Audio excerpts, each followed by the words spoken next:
Really, Richard? No. Can we get him on? I'd like to talk to him. Well, it's a Maybe that'd be better for a balloon party guest. 412 area code. You say a tough loss today? Tough loss today, yeah. Pittsburgh? 412 Pittsburgh? Yeah. Yeah, that's where he was born in Pittsburgh and then moved to London. I think he has his vacation home right by the stadium. I would think. Turn the damn phone off. That's from Johnny Johnson. Gail Vulva, who you know from St. Mary Magdalene or Brentwood High. Well, it's Hulva, but yeah. She said, well, she's just not happy with the show again. Perfect. She is very active. And she has a unique, do you see that in the YouTube chat, Jackson? What is that Doug, what is that an avatar of for Gail Vulva? That looks like Pepe. Pepe? Yeah. Doug, it looks like Pepe. Gail Vulva's. Okay, who's Pepe? You don't know who Pepe? I remember Pepe Le Pew. No. Different Pepe? Yeah, you're so out of your element right now, Doug. Well, I didn't bring this up. I'm just trying to follow along what's been a unbelievably sour conversation. We go from where's my bobblehead to my phone's ringing, I can't turn it off, to I never bring up the fact that I'm a finalist in the St. Louis Magazine Best Radio Guy. This is a conversation we've had. Now we're on to Richard Bland. I don't know where any of this is going. Well, who's Pepe? The frog. He's a frog. All right. And this is a girl? Gail Vulva. Gail Vulva's avatar. Looks like Pepe the frog. Okay. This What woman is looks she- like a frog. What is She's she saying happy that about? she went out with Iggy in 1982. She did? No, you didn't. I'd have been out of Brentwood High School by about 7 years by then. And You asked her out a time or two, I'm assuming. no, she was always dating Chris Bird. He was unavailable. If it weren't for Bird, you'd have gotten her. Maybe. And now she's saying, hi, Tim, you look cute. That's Gail Vulva. No, now she's after you. I don't know where she's at. Have you looked her up at all? Yeah, I tried to find her on Facebook. She's not on there. The name's probably not Volva anymore. No, it's Hulva. He probably got married to It's Bird. Have you looked up under Bird? No, I know Chris. Chris is living in the Virgin Islands. And is he married to Gail Volva? No, he's not. Okay, it's just a thought.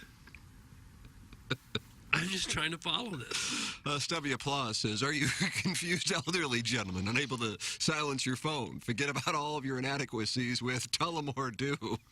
He's setting me up for a live read. The live read is actually fistful of bourbon, but Tullamore Dew would probably help your cause as well.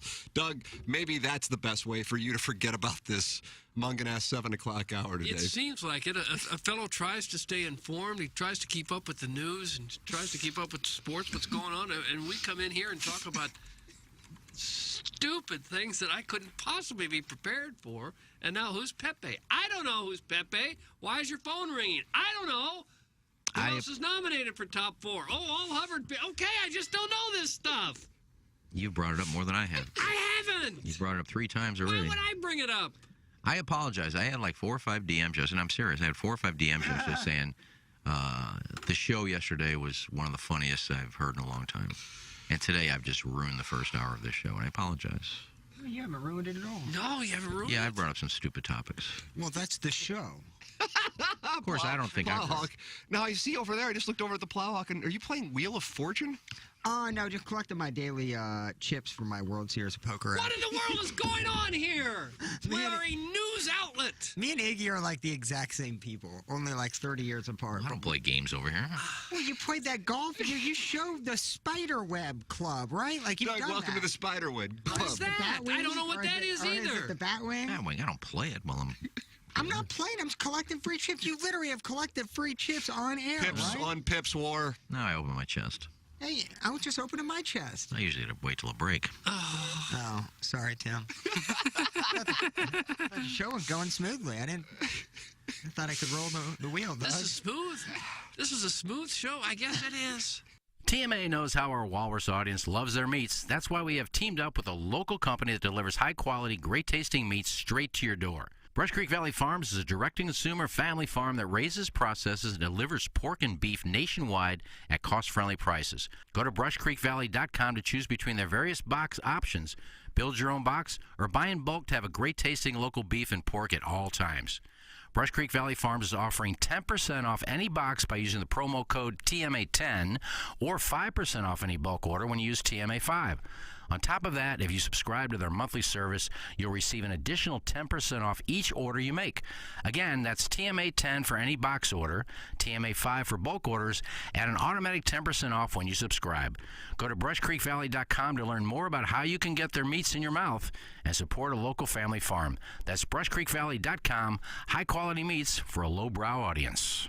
Live from the Michelob Ultra Studios, KPNT FM HD2, Collinsville, St. Louis. This is TMA All Day.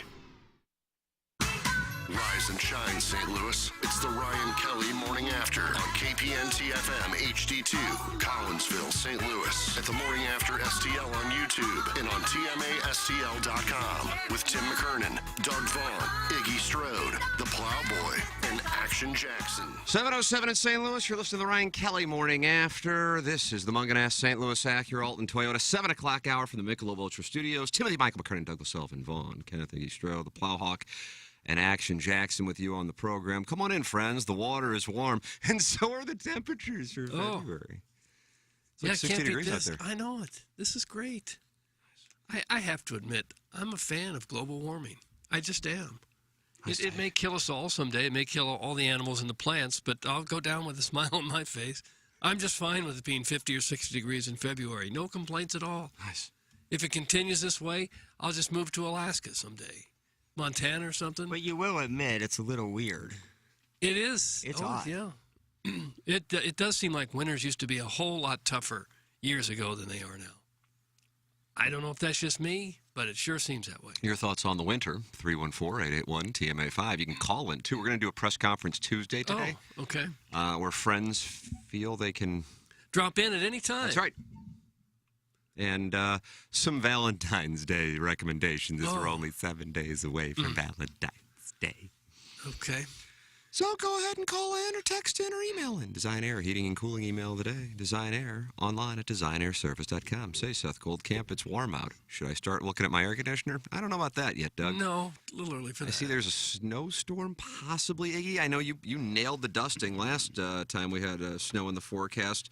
Little rumbling about snow on Friday. As Doug, it's a system coming through. Well, I don't like that. I don't know if it's going to be rain or snow or just miss us altogether. What are you seeing? Yeah, I don't. My Doppler said no snow because the temperature's been so nice. Again, even if we got flurries, it would melt as soon as it hit. Say, Doug? And it's not going to get below freezing for it to be bad, so screw that. Oh. There you go. Nothing to worry about. I never hear them talk like that on TV when they do the weather. Well, let me do the weather. I'll be honest with you. These people are on the air right now lying to you. Well, I don't think they are. they're not lying. They're just not good. Oh, I banged the weather guy down in Little Rock. you did? I did. That's how you get your jobs. That's how I get my job. That's how all local TV people get their jobs. You have to sleep with somebody. Well, they're the big Yeah. they're How the can big I wigs make now. below the poverty line? I'll sleep with a gentleman. You know, it used to be you had to go to the big wigs, the GMs. Now it's the weathermen who are running the place. I don't know that that's true. They got a tough job, important job. Yeah, they do. Just too much time on it. Plowhawk, you're feeling better today. How are we doing? That's important. How are we doing? We're about 80%. 80%. You got a treat Go already, groggy. too. Starting eating healthy berries, strawberries. Looks like blackberries over there. Juices and berries. What in the world's going on with you? Well, I Where's mean, the I have bear claw? sugar as well, but like in my lunch pail, but Don't say lunch pail. I like that. it's a pail.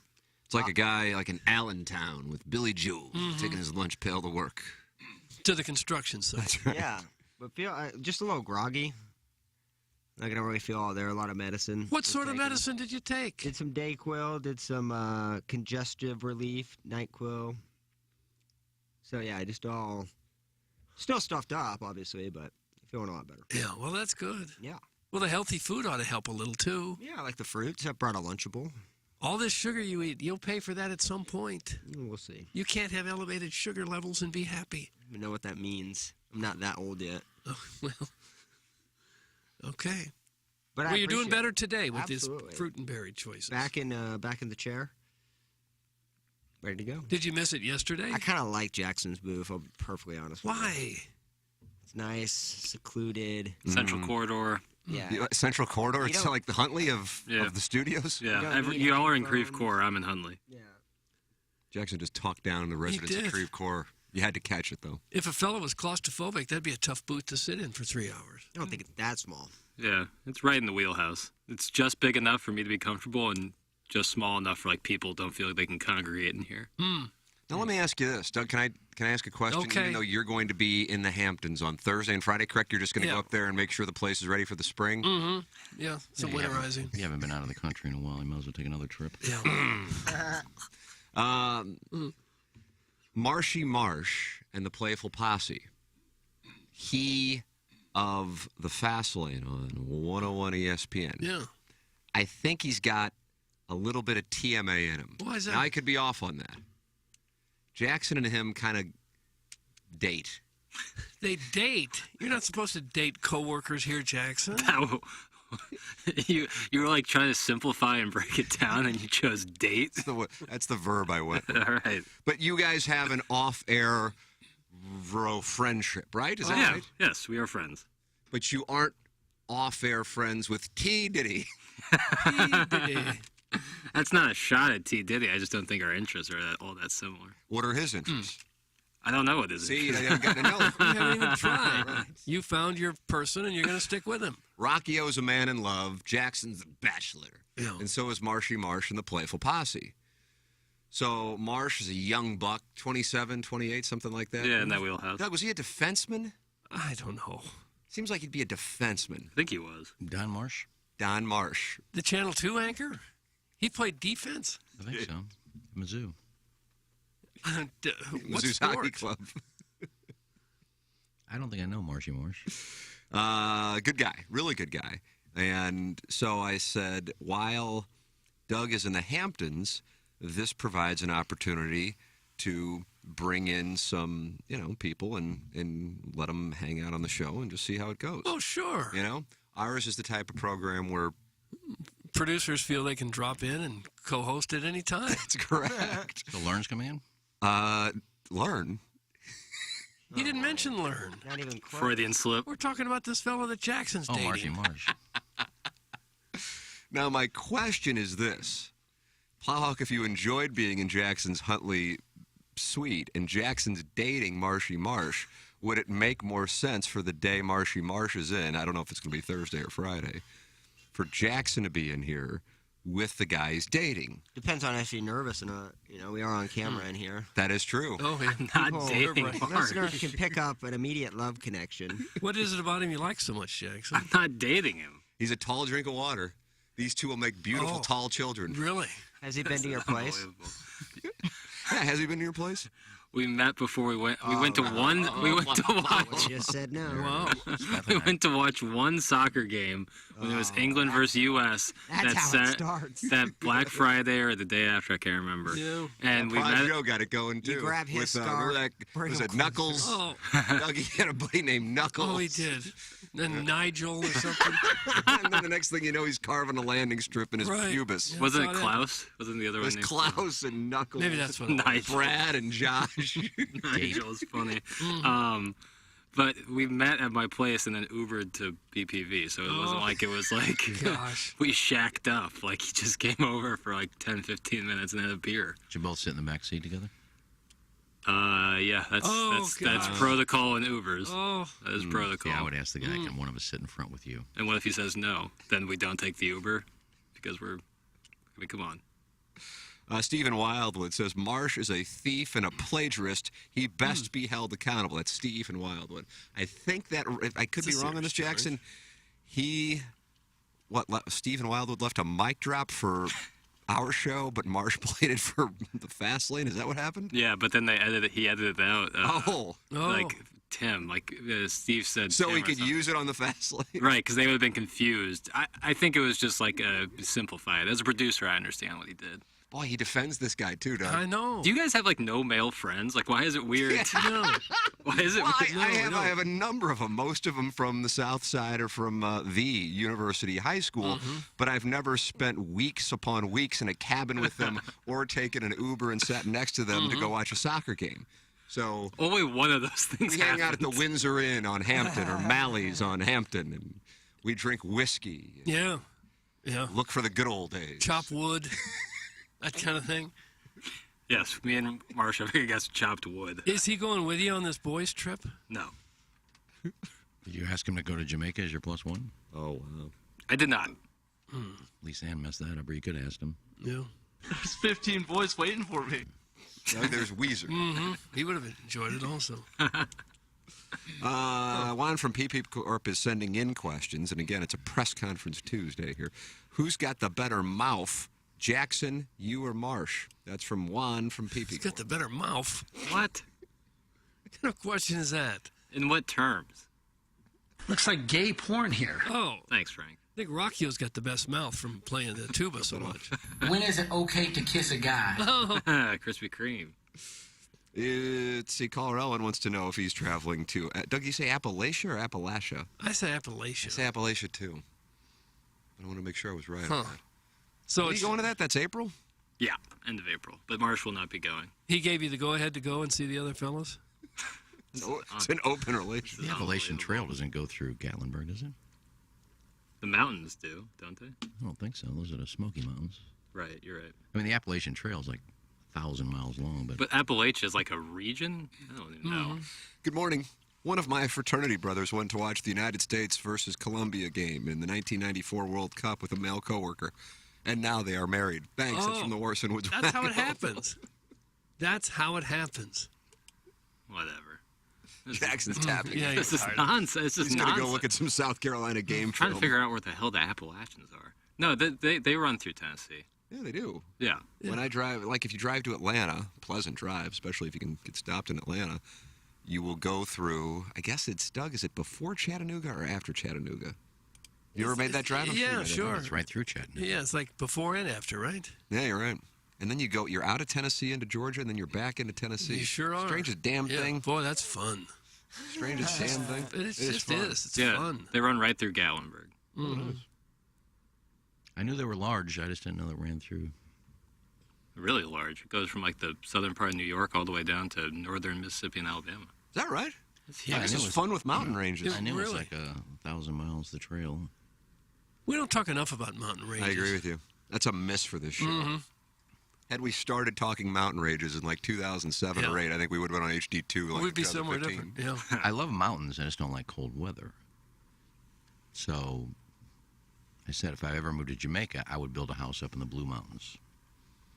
You and Mick Jagger. Not quite a mountain. You'd need a lot of money, probably. They said Mick Jagger and who was Diana Ross, I also lived recall up there. And Johnny Cash had a house there. Is the Swiss Alps a mountain? The Alps. The Alps It's a are mountain mountains. chain. Mountain That's ranges. where I live. See, they're beautiful. Most of the mountains are in cold places like Utah. Utah is beautiful. Oh, yeah, my Flanagan lives there, favorite. but I couldn't live there. It's freezing. Man, there's a lot of money in like those western.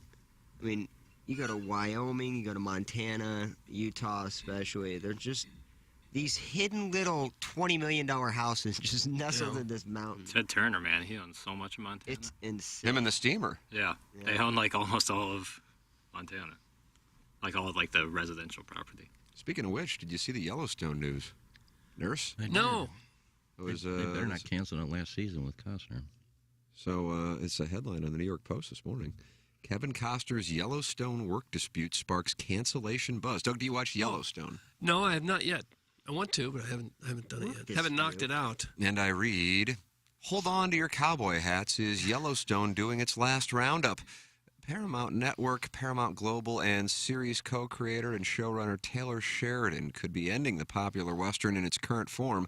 Sources told Deadline on Monday, but they are trying to extend the franchise with a new show starring, anybody want to guess? If you know, don't say. Initials, please. I've already read it. M.M., not MMF. Marilyn Monroe. Nope. Oh. Marilyn Matthew Manson. McConaughey. Plowhawk. Oh, did he get it? Wow. Well, that was Gee. easy. Well, he kind of fit the vibe. The show's potential shuttering. You like that, Doug? Shuttering? No, I don't care for it. Comes, insiders allegedly claimed, as the show's current star, Kevin Costner, is reportedly having disagreements over shooting schedules. The friction is allegedly causing morale issues with fellow actors on the show. Shooting schedules. I think he only wanted to shoot like 50 days. And they can't get it done in that, so he's trying to make his own schedule, and the other stars aren't happy about it. Aren't happy with him or with the...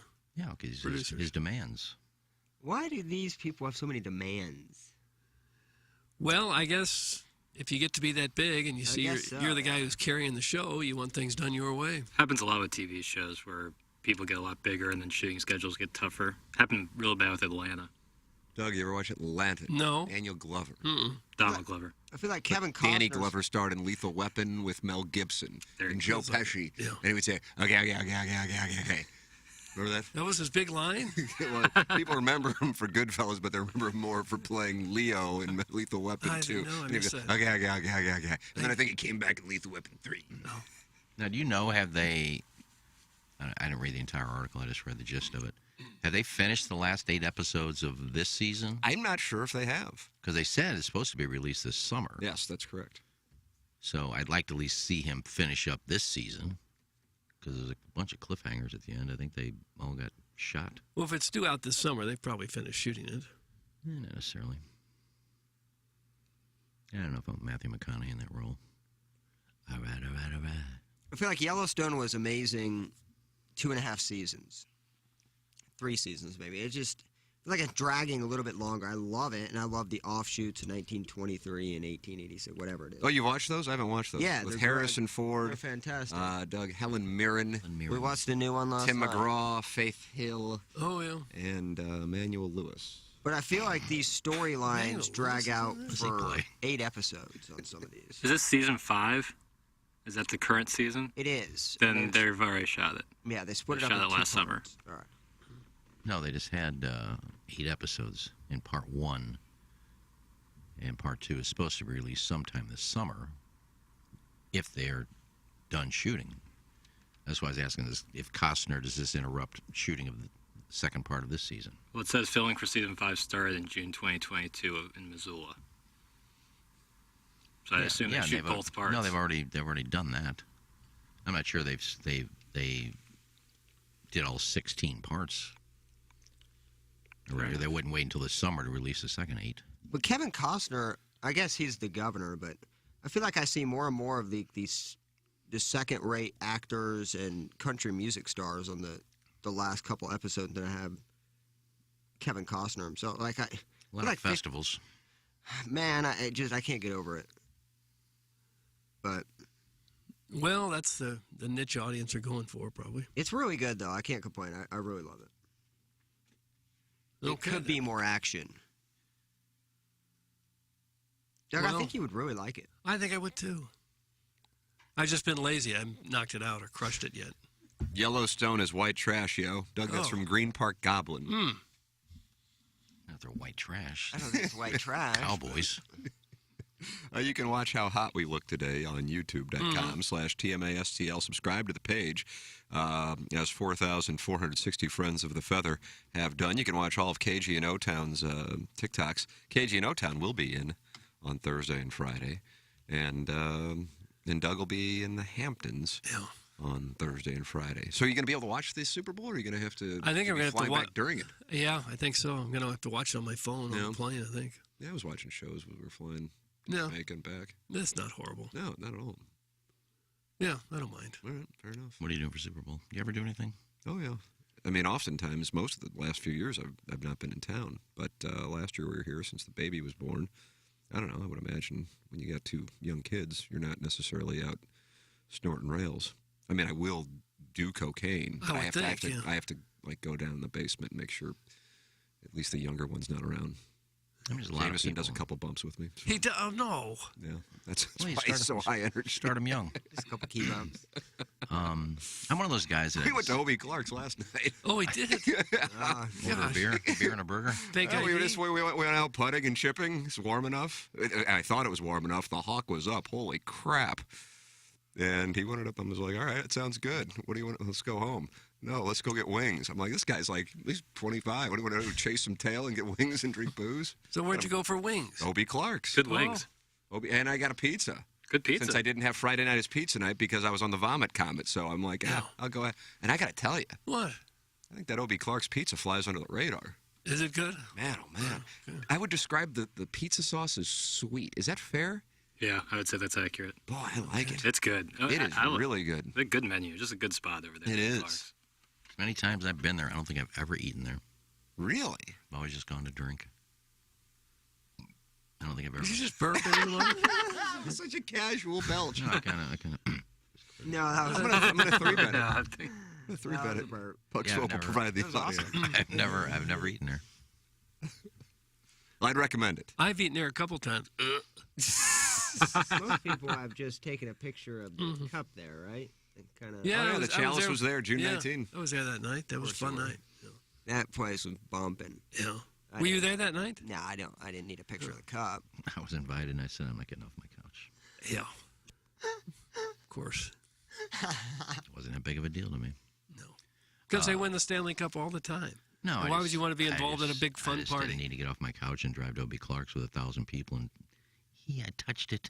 Don't care. Man, you sure don't like when people are happy. No, to each their own. I mean, it wouldn't make me happy to drive there and I saw the cup. It was just a party. It was a fun party. No, I don't like parties either. Oh, jeez. That was my point about asking about the Super Bowl thing. I'm a guy that just likes to sit at home and watch it. Hey, you're a barrel of laughs. And don't want anybody to bother me. Because I like watching the commercials. And nobody's paying attention to the commercials at a party. So I just get my own chips and dip and just watch the game, and I love the commercials. No, you got to go over there. Oh. No, I don't have any- Lambert. I don't have anybody over. I don't want anybody over. You see the commercial somewhere? I'm going for $7 million. All right. They sold them all out. Really? Mm-hmm. I'm looking forward to the Ozzy Osbourne, Joan Jett, Billy Idol. I don't know what it's about, but they're all in it. Okay. Well, I'm looking forward to the game. Should be a good game. Isn't Rihanna the halftime performance? Yeah, Yeah. Riri. That's going to be incredible. I don't know what country star's doing the national anthem. Rascal Flatts. No. There you go. Didn't they break up? Doug, did Rascal Flats? Probably because that bar didn't open here, right? Right, that killed one of their revenue streams. They were counting on a downtown St. Louis bar. Could you imagine? That thing would have shut down in a year. Joe loved Rascal Flatts. Statistically, he is correct. He said that day that the Cardinals will not win another World Series similar to the Babe Ruth Boston Red Sox curse because Rascal Flatts sang the national anthem before Game 4, and sure enough, they have not won a World Series game since. Why did he hate them so much? What did they ever do I don't know if to he's be listening. deserving You of his can hatred? Text in, also update us on the Fantasy Baseball League. Life is a Highway. That's their big song, right? Well, that was Tom Cochran. He was from Canada, am I right? Was that 92? I thought that was Rascal Flatts. Yeah, but that was a cover. Oh, was it? Tom Cochran. Oh. It's funny. Well, that was it's funny. probably You could watch this. Tom Cochran. Oh, Lord. Nice. That was still Very their biggest hit, wasn't it? 91 for Tom Cochrane? Correct. Yeah, that's their biggest hit, I would think. It was in Cars, it was a Pixar Yeah. movie. Yeah. What one was he? Who? What? Cox Ring. No, he No, was a no, singer back who it first up. came up with the song. He sang Life is a Highway, then Rascal Flatts covered Life is a Highway, and then they used Rascal Flatts' version of Life is a Highway in the film Cars. Oh, I thought he was. None of the one Rascal the- Flatts one were of in the picture. Characters. I thought a rock band did that song too. Life is a highway. Tom Cochran. I wanna travel all night long. Very, very nice. I'll tell you what, I like the Rascal Flatts version, but I like Cox Ring's name better. So I'm torn. Yeah. Rascal Flatts isn't that good, right? Like it's They're kinda no like longer a band. Florida Georgia line. They broke where up in it's just- 2020. Okay. Oh, it's been a few years. And then you hear about COVID took them out too. all these big names that you hear, like Morgan Wallen, Chris Stapleton, all these big country names. And then you see the list of country music album of the year the other night. Willie Nelson. Didn't you have this take yesterday? 3 people I've never. Well, I didn't talk about country music. I could have sworn you brought up Willie Nelson. When Because he won a He Grammy. won, but the other nominees I never heard of. Oh, I they see. weren't the big names that you hear. Let's bring Casey in to give us her perspective on Yeah, the bring state her. of country music. Oh, no, let's bring her. I'll say, do you know any of those people that were nominated, and what do you feel about Willie Nelson winning country music? I saw Willie Nelson on the Country Music Awards maybe 2 years ago singing with Casey Musgraves, and he could barely get out a word. I can't imagine he's cranking out entire albums now that would be Album of the Year. He did. Yeah, I don't know. Country is an interesting genre now. Anyone can do it. I think that's what if makes it. you got to have talent, just like anything else. Well, anyone could be a pop singer. Oh no, I agree. Well, country music isn't the same as used to be. I think Garth Brooks kind of broke the mold on what country music is when he started running around with his guitar and smashing it. Now everybody plays hard electric guitars, and you don't have the twangy. My mama left me on the doorstep. I was adopted by my grandma. Very nice. That was Porter Wagner? I mean, I can knock out a country song in like 3 minutes. Oh. That was actually Cole pretty Porter. good. Well, don't you think it's better now than it used to be? I think so, because it's not really Yeah. twangy country. It's more. It's kind of what more pop rock was pop. a few generations ago. 70s, 80s. Kirk Daddy is requesting the name Tom Cockring in the text line, Jackson. I don't know if you saw it or not. You got it. Check it out, see if Casey's on break. But I feel like the country I sent her a stars- text. Oh, did you? Oh, she's you great. got her number. When she comes in. Are you mad I have her number? You have her number too. Then these numbers are all there. Well, that's true. I'm not going into the list and putting them on my phone. Well, it's a simple spreadsheet. You can pull it up anytime you would like. No, I wanted an email. Now he address. knows. I wanted to email somebody. There was no email address. Maybe It was I only- shouldn't. No, I would have- HR is like that wasn't supposed I to would be have shared. no reason to email Casey or text Casey. Would have come in handy now, but Well, she came in and addressed the situation in which the plowhawk startled her when he was She couldn't have been better. yeah, I was here. dropping. Yeah. So that's why I have her number. Okay. Maybe she'll come in. I would really. She's coming in. She just texted me she's coming in. I would really be in about interested 10 minutes. She what will be she in. thinks about Willie Nelson winning country music. All right. Well, you're gonna find out, Doug. It's all happening. 'Cause Everything is happening. She's gonna see the plowhawk is now pivoted to mini muffins. Right. It's off the health kick. Back on super sugary treats. I couldn't even finish the berries. Chicken Fried Pawpaw and the Stoner are the king of gaslighters. They accuse the texters of being angry, but 2/3 of the show is stuff that makes them grumpy. That's from Arbor Day. A chicken fried pawpaw. Is that what he called you? I don't know what that is. I love chicken fried steak. I don't know where the Okay. pawpaw. I know where Munganast is because they're the best. And Oh, they're they the sure official are, automotive dealership of TMA and the Tim McKernan Show podcast and the title sponsor of Balloon Party on 101 ESPN. Do we have Kerber today, Jackson? Yeah. All right. So anyway, Munganast, stlouisacura.com, altontoyota.com. And there's a secret phone number that you can text or call. That secret phone number would be 314-252-0029. That's We'll right. get you straight to the muckety mucks. I like that muckety mucks. Jamie Burkhardt, Clayton Patterson, Peter Munganast. Work with the best, stlouisacura.com and altontoyota.com for new cars, for pre-owned cars, or, if you would like, to get your car fixed, repaired, maintained, even if you didn't get it from Munganast. They service all makes and models, regardless if you bought from them. But you should be buying from them, and you will be incredibly happy if you do. I don't know how many times I have sent a listener to Munganast over the last couple of years, and everybody raves about the experience. It's Munganast, St. Louis Acura, Alton Toyota, loyal sponsor of this program, my podcast, and also Balloon Party on 101 ESPN. Design Air Heating and Cooling, I told you about them a little earlier, designairservice.com. They are the official HVAC provider of the Ryan Kelly Morning After and my podcast as well. It's Design Air Heating and Cooling with Seth Goldcamp. And when the weather is cold and you have a furnace issue, just go to designairservice.com and you click on the Book Now tab, and they will be over quick, fast, and in a hurry. And I'm talking about super fast. It's another one. And we know these clients. That's why it's so easy to talk about them. I don't have a script right now. Now, part of that is because I'm incredibly talented. Yeah. But the other part of it is we actually know them. So I'm just like, okay, well, I'll talk about Seth, and I'll talk about my experience with Design Air Heating and Cooling. Seth's first class, runs a hell of a business. And that anytime we have had an issue, Doug and myself as clients, we know that they come over and they take care of it super fast. And then I talk with audience members who have the same experience. Go online at designairservice.com.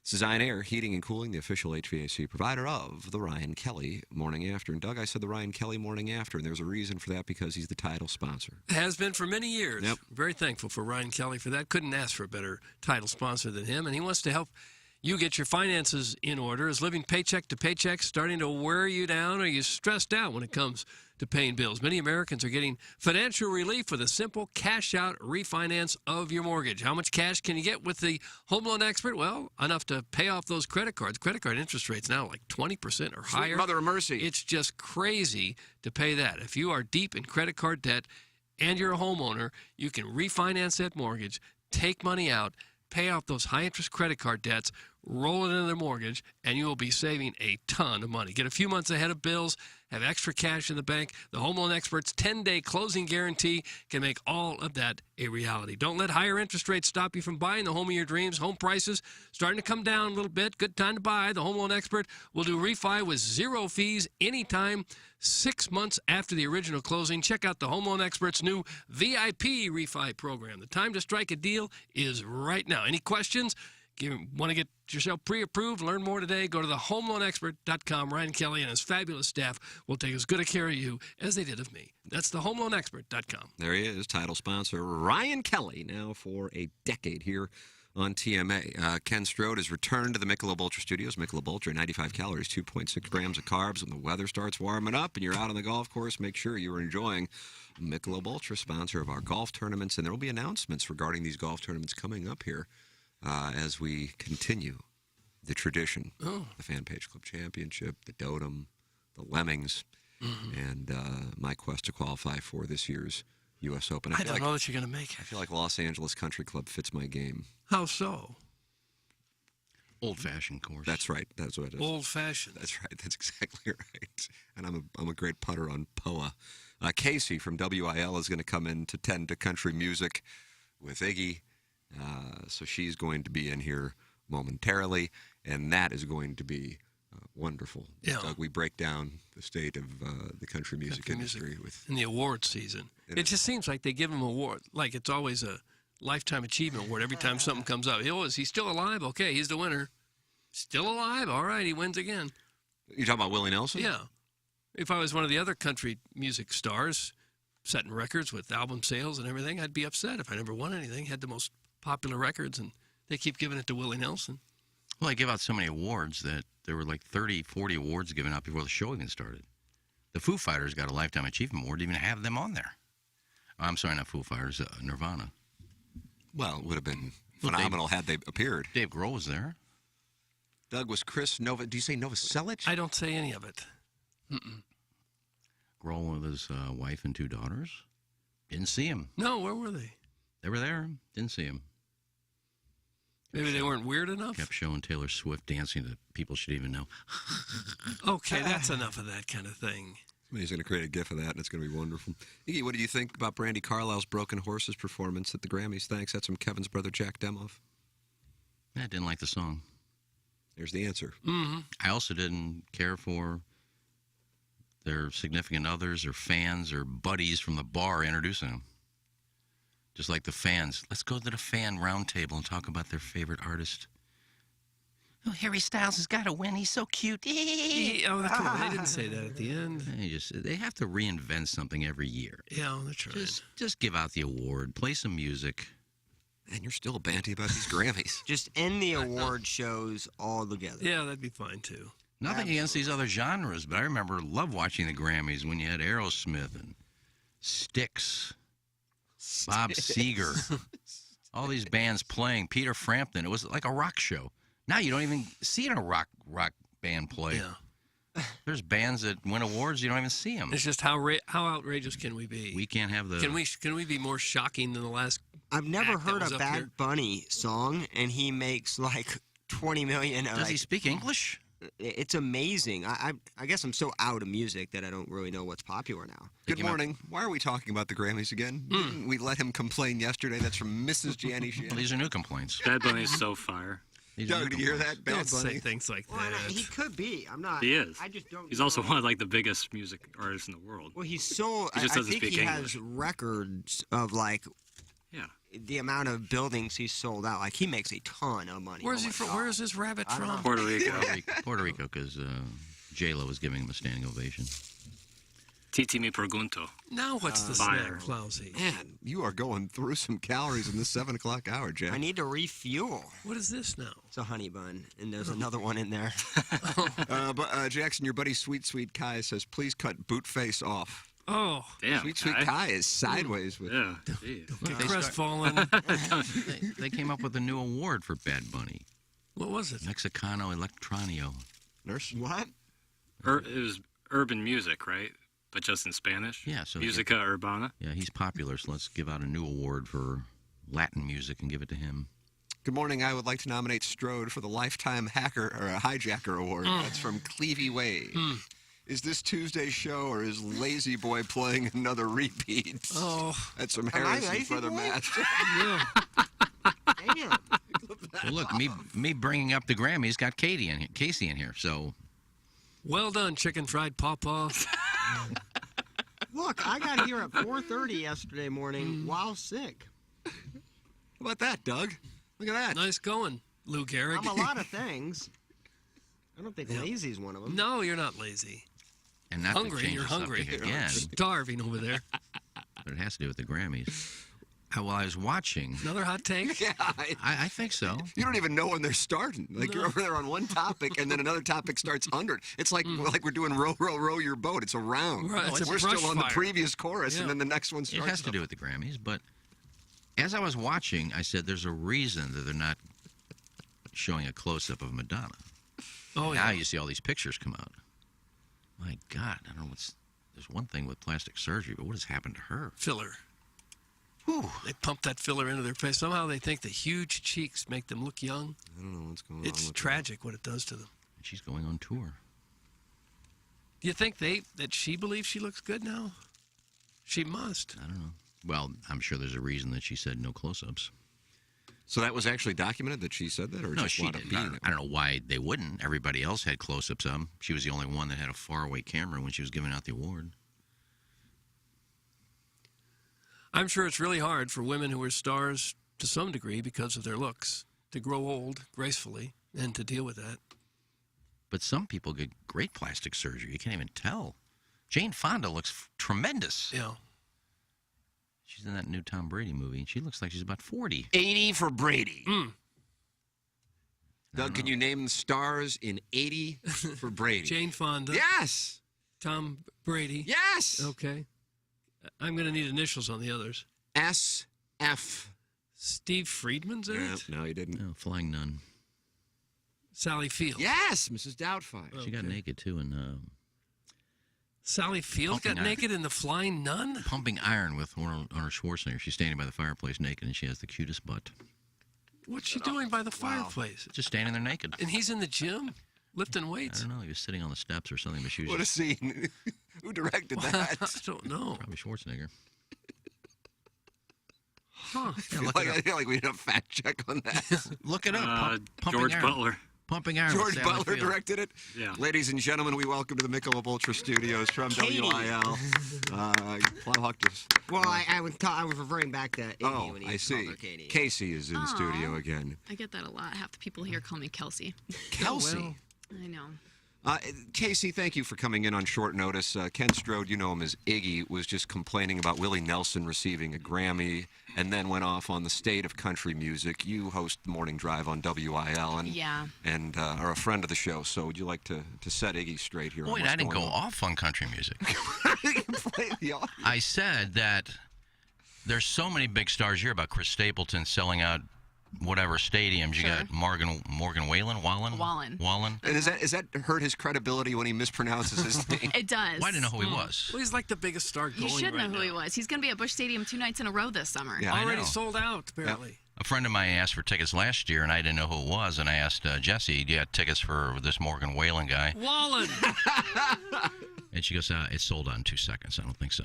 So I didn't know he's that big of a star. But you hear about these big stars, and then you saw the list of the album of the year. I haven't heard of any of them. Then a guy 90 years old wins. Yeah, I feel like there's a lot of controversy over this right now because a lot of people have thoughts. A lot of people think that it should have been Luke Combs. It's been a really big year for him, but a lot of other people think that Willie Nelson's winning because they would just want to pay homage to him and the fact that he probably won't ever win a Grammy again. Yeah, like, guy that's is literally 90 years old. Was it the same thing with Ozzy Osbourne winning as well? I You know, kinda Ozzy feel that Osbourne way. got the same thing, so these are just emotional tributes and not necessarily the best artists. Yeah, I feel All like they're kind of getting artsy with it, and they just want to pay some tribute. But do to they them. do this every year until they die? That's kind of how I feel. That's where it's unfair. Like, if we're gonna do an album of the year or artist of the year, like, do that artist of the year. Don't do like the biggest artist in the group that's nominated. Right. Yeah, it was the same with you got Taylor Swift. You got Lizzo. Do you consider her a country artist? No, but I'm just talking Casey? about. Well, I'm asking some. We go back and forth. I don't consider her a country artist anymore, but if she started putting out country music again, I'd be down to play it over there. Okay. Yeah, but to your point about Willie Nelson getting awards because he's 90, you had Lizzo, Taylor Swift, Beyonce, and Bonnie Raitt wins. Okay, Yeah. cool down. I'm tired of it, Doug. All right. I don't even. Is that? I don't even know who that person is. I know that she You're not won. familiar with Bonnie Raitt? No, I'm not. You see the UK had a Silver fox headline here.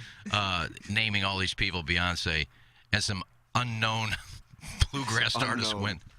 Well, she's Bonnie well. Raitt was popular. well-known. She had "I Can't Make You Love Me If You Don't." Doug, is that correct? Was that 1992? I don't know the years, Tim. I think it was don't know the 1992. years. She has the red hair, but then a tuft. Would you call it a tuft? Of I would not gray call hair, it a like tuft. a pompadour. She was married to Danny Noonan for a while. Danny Noonan? Michael Keith. Is that right? Yeah. I was looking at that. What are the chances? She is 73 years old. There you go, Michael O'Keefe. Yeah, she was for 8 years. Do you get to decide what music gets played on WIL? I'm not that person. No. Oh. You can definitely take it up with Marty Brooks. He won't change anything, but that's the person to Doug, talk you to. ought to storm into Marty's office Yeah. today. Yeah, do it. Yeah. Had enough of Willie Nelson. Marty likes me. I could probably get something. What do you want to I hear? don't know could that he get likes you something that much. You're going to get something that Casey once played on What do you want her played? show for her by going into Marty Brooks' I don't office. listen to country music, so I listen to your show every once in a while because I love you and I love Remy, but You just don't like country. I don't really listen to country music. What do you listen to? You were just longing for Peter Frampton about 5 minutes ago. Well, back when they actually had rock bands on the Grammys. Got it. I'm a classic rock What guy. that and got it meant alternative. was Casey's like, okay. I Classic didn't need rock, to go any alternative, further. jazz. I just never got into country. I just sang a country song. I made up a country song. It took me like 2 seconds. Do we hear it again? Would you like to sing Right. it? Would you like to sing it to Casey while she's?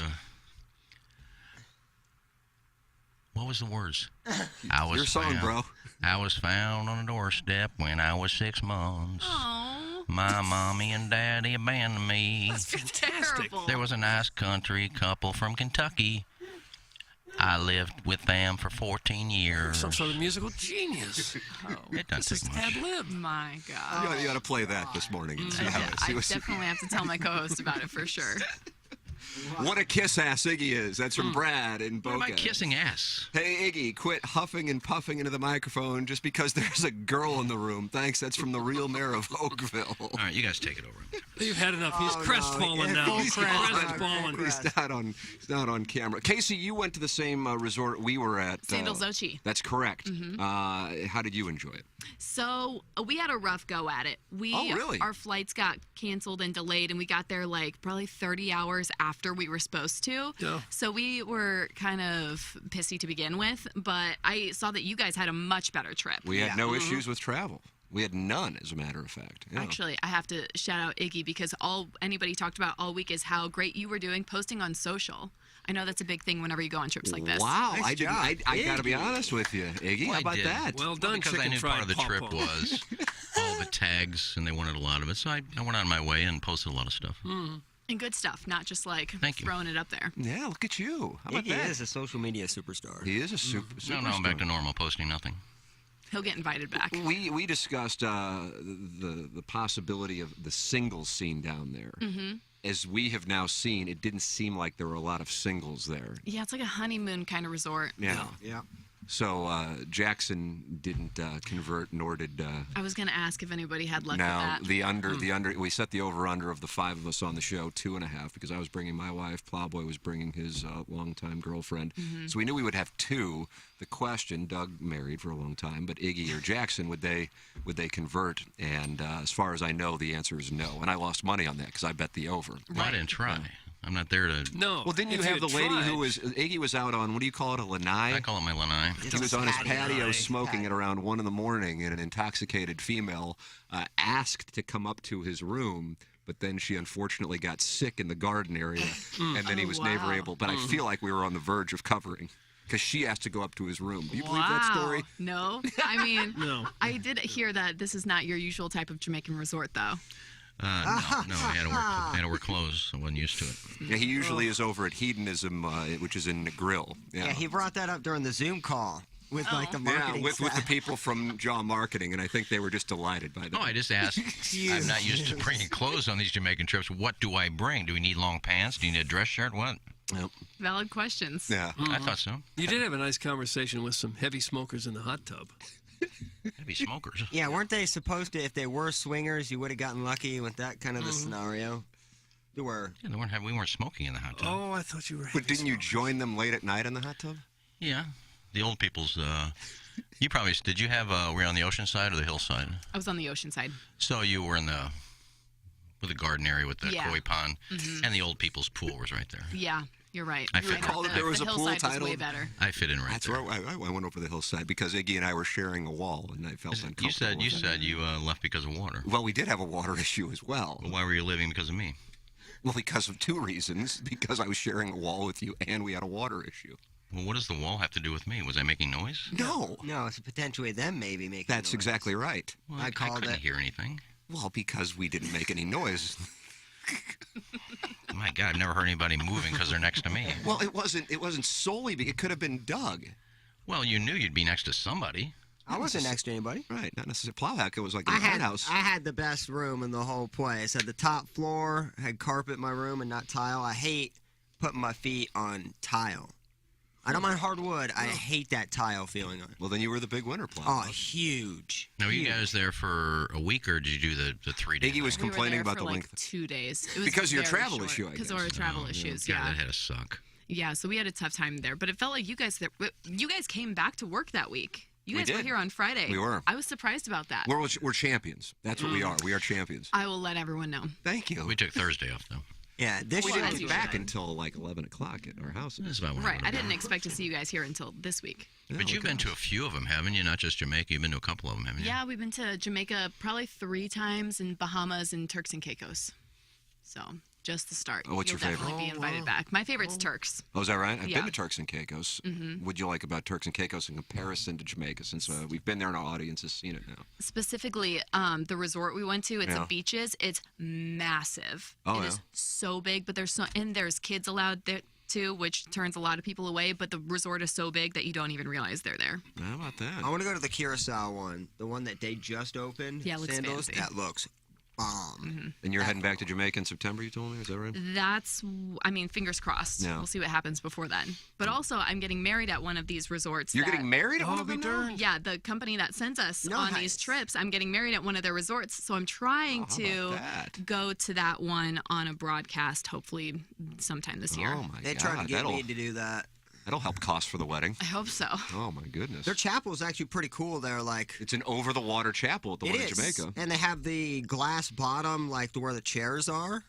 Me and Madison checked it out just as we were walking around. Oh. It Oh, looks were you pretty thinking cool. about getting married down there, Plowhawk? Jaw tried to talk us into it, and a couple Really? of workers, but like they make it just sound really good. yeah, they have like diamond jewelers literally right there on campus. So like Don't Don't say you on like that on campus. campus? It's I like that on that's campus. a campus. That's I think it's a campus. that's beyond a resort. So Casey, we know you have a little program to do right next door. We course. apologize for taking I you go away play from some that Willie Thanks, Nelson. to hear about Morgan Whalen.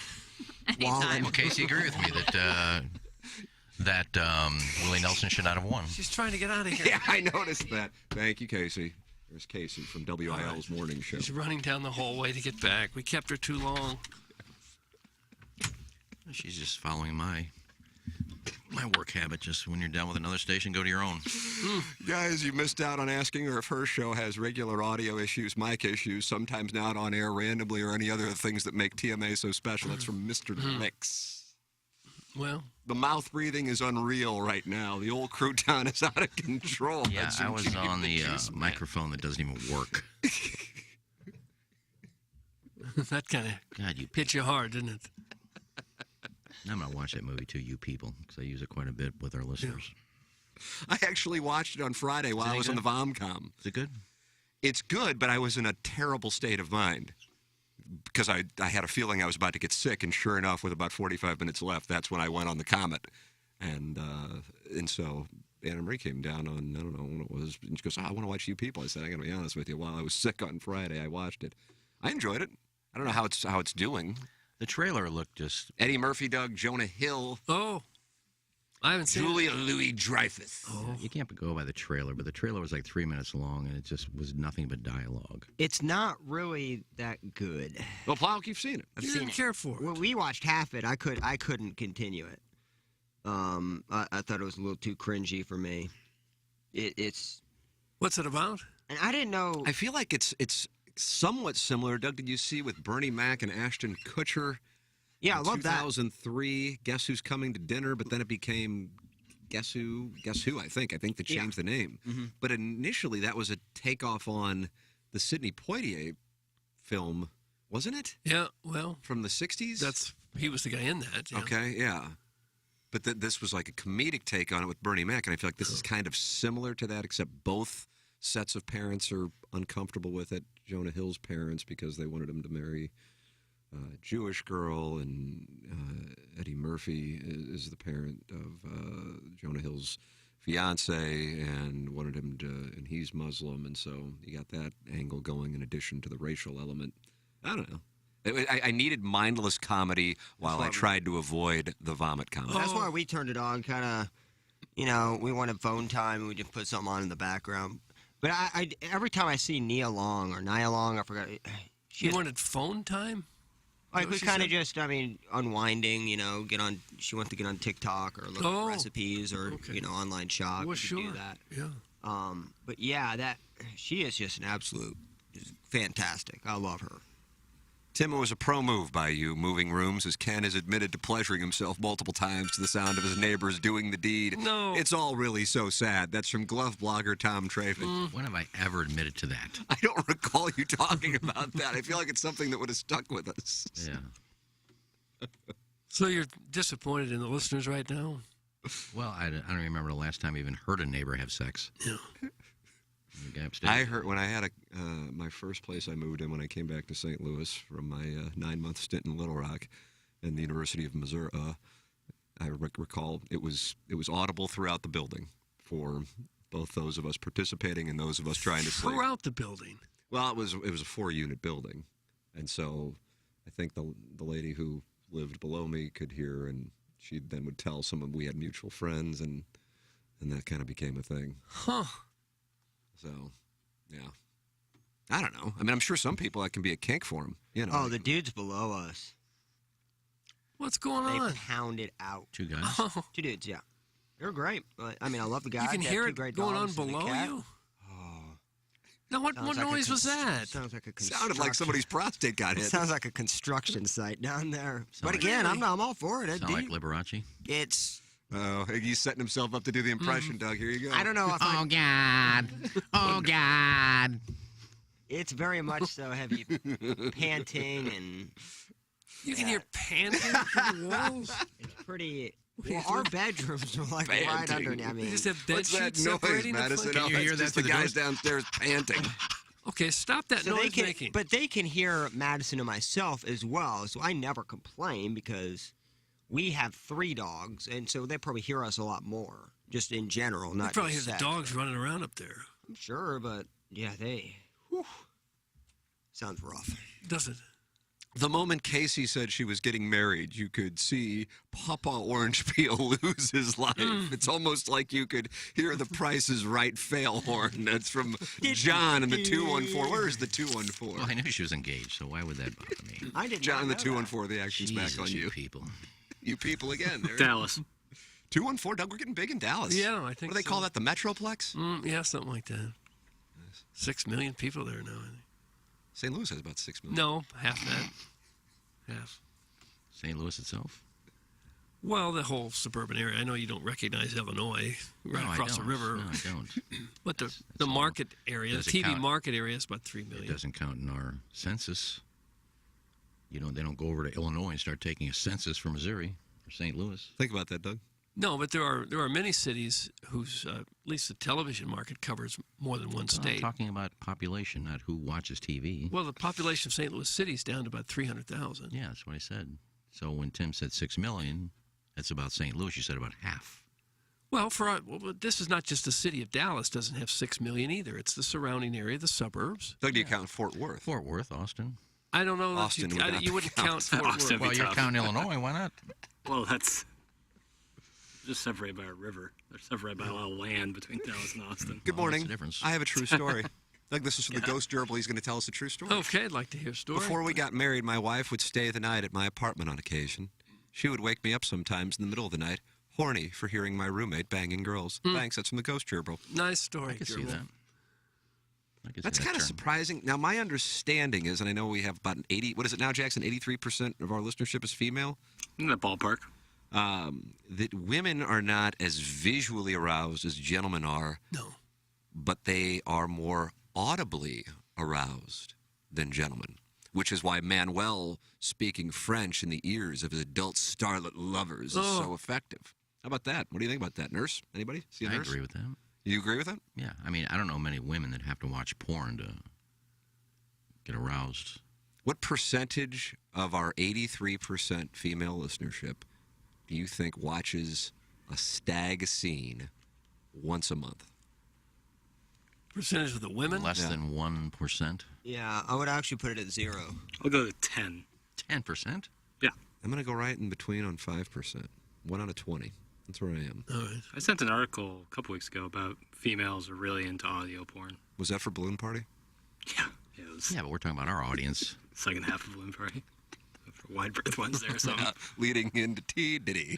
The question was percentage of our audience, female listeners of this. And our audience is randier. Well, what's the difference? Well, a little bit of difference. And we have 5 listeners. They're women, and you're talking about an article that was talking about women in general. We only have 5 women listeners? That might be right. Seems about right. Yeah. Well, I just said just based on what women in general. So 2 of the 5 listeners watch porn. That'd be 40%. There you go. That'd be a lot. It's a high number. Well, maybe 5 of them call in. All right, we're going to clear the lines. Got Larry Nichols. Clear the line. Clear them. I don't care who's on hold. Clear the lines. Sorry, Larry. Okay. 9004 They should be TMA. clear. Steve Schmidt, Kia, North County phone lines. Guys, my girlfriend, this is from Jackson's buddy, Sweet Kai. He's having a big monk in the 7 o'clock hour. My girlfriend used to get turned on when my Brookside neighbor's headboard would be banging on my wall at 3 a.m.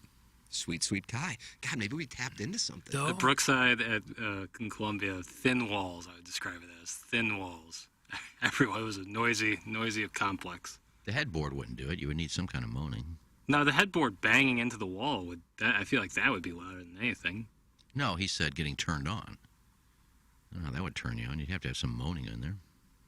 Just a bang of a headboard. I feel bad for his girlfriend. He doesn't need to be just turn you on. that. She's a sweet girl. Okay, that's that enough turns of that. me on. Oh, I love the pounding of a wall. Clip that off. Caller Buzz, Doug. Caller Buzz was up for Listener of the Year, was he not? He was live for some award. No, he didn't win it, though, did he? Maybe it was Caller of the Year. Mrs. Buzz watches Angela White When We Fish in the Dark. That's from Buzz. When We Fish in the Dark. Beautiful lass. For some reason, and she's incredibly brilliant, and she started her own business. I would imagine Lisa Ann would vouch for her. She's kind of got the same business model as Lisa Ann.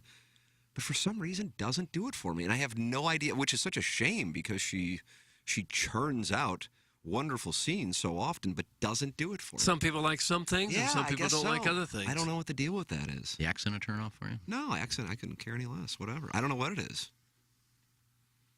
I don't know. She's got kind of tiny teeth.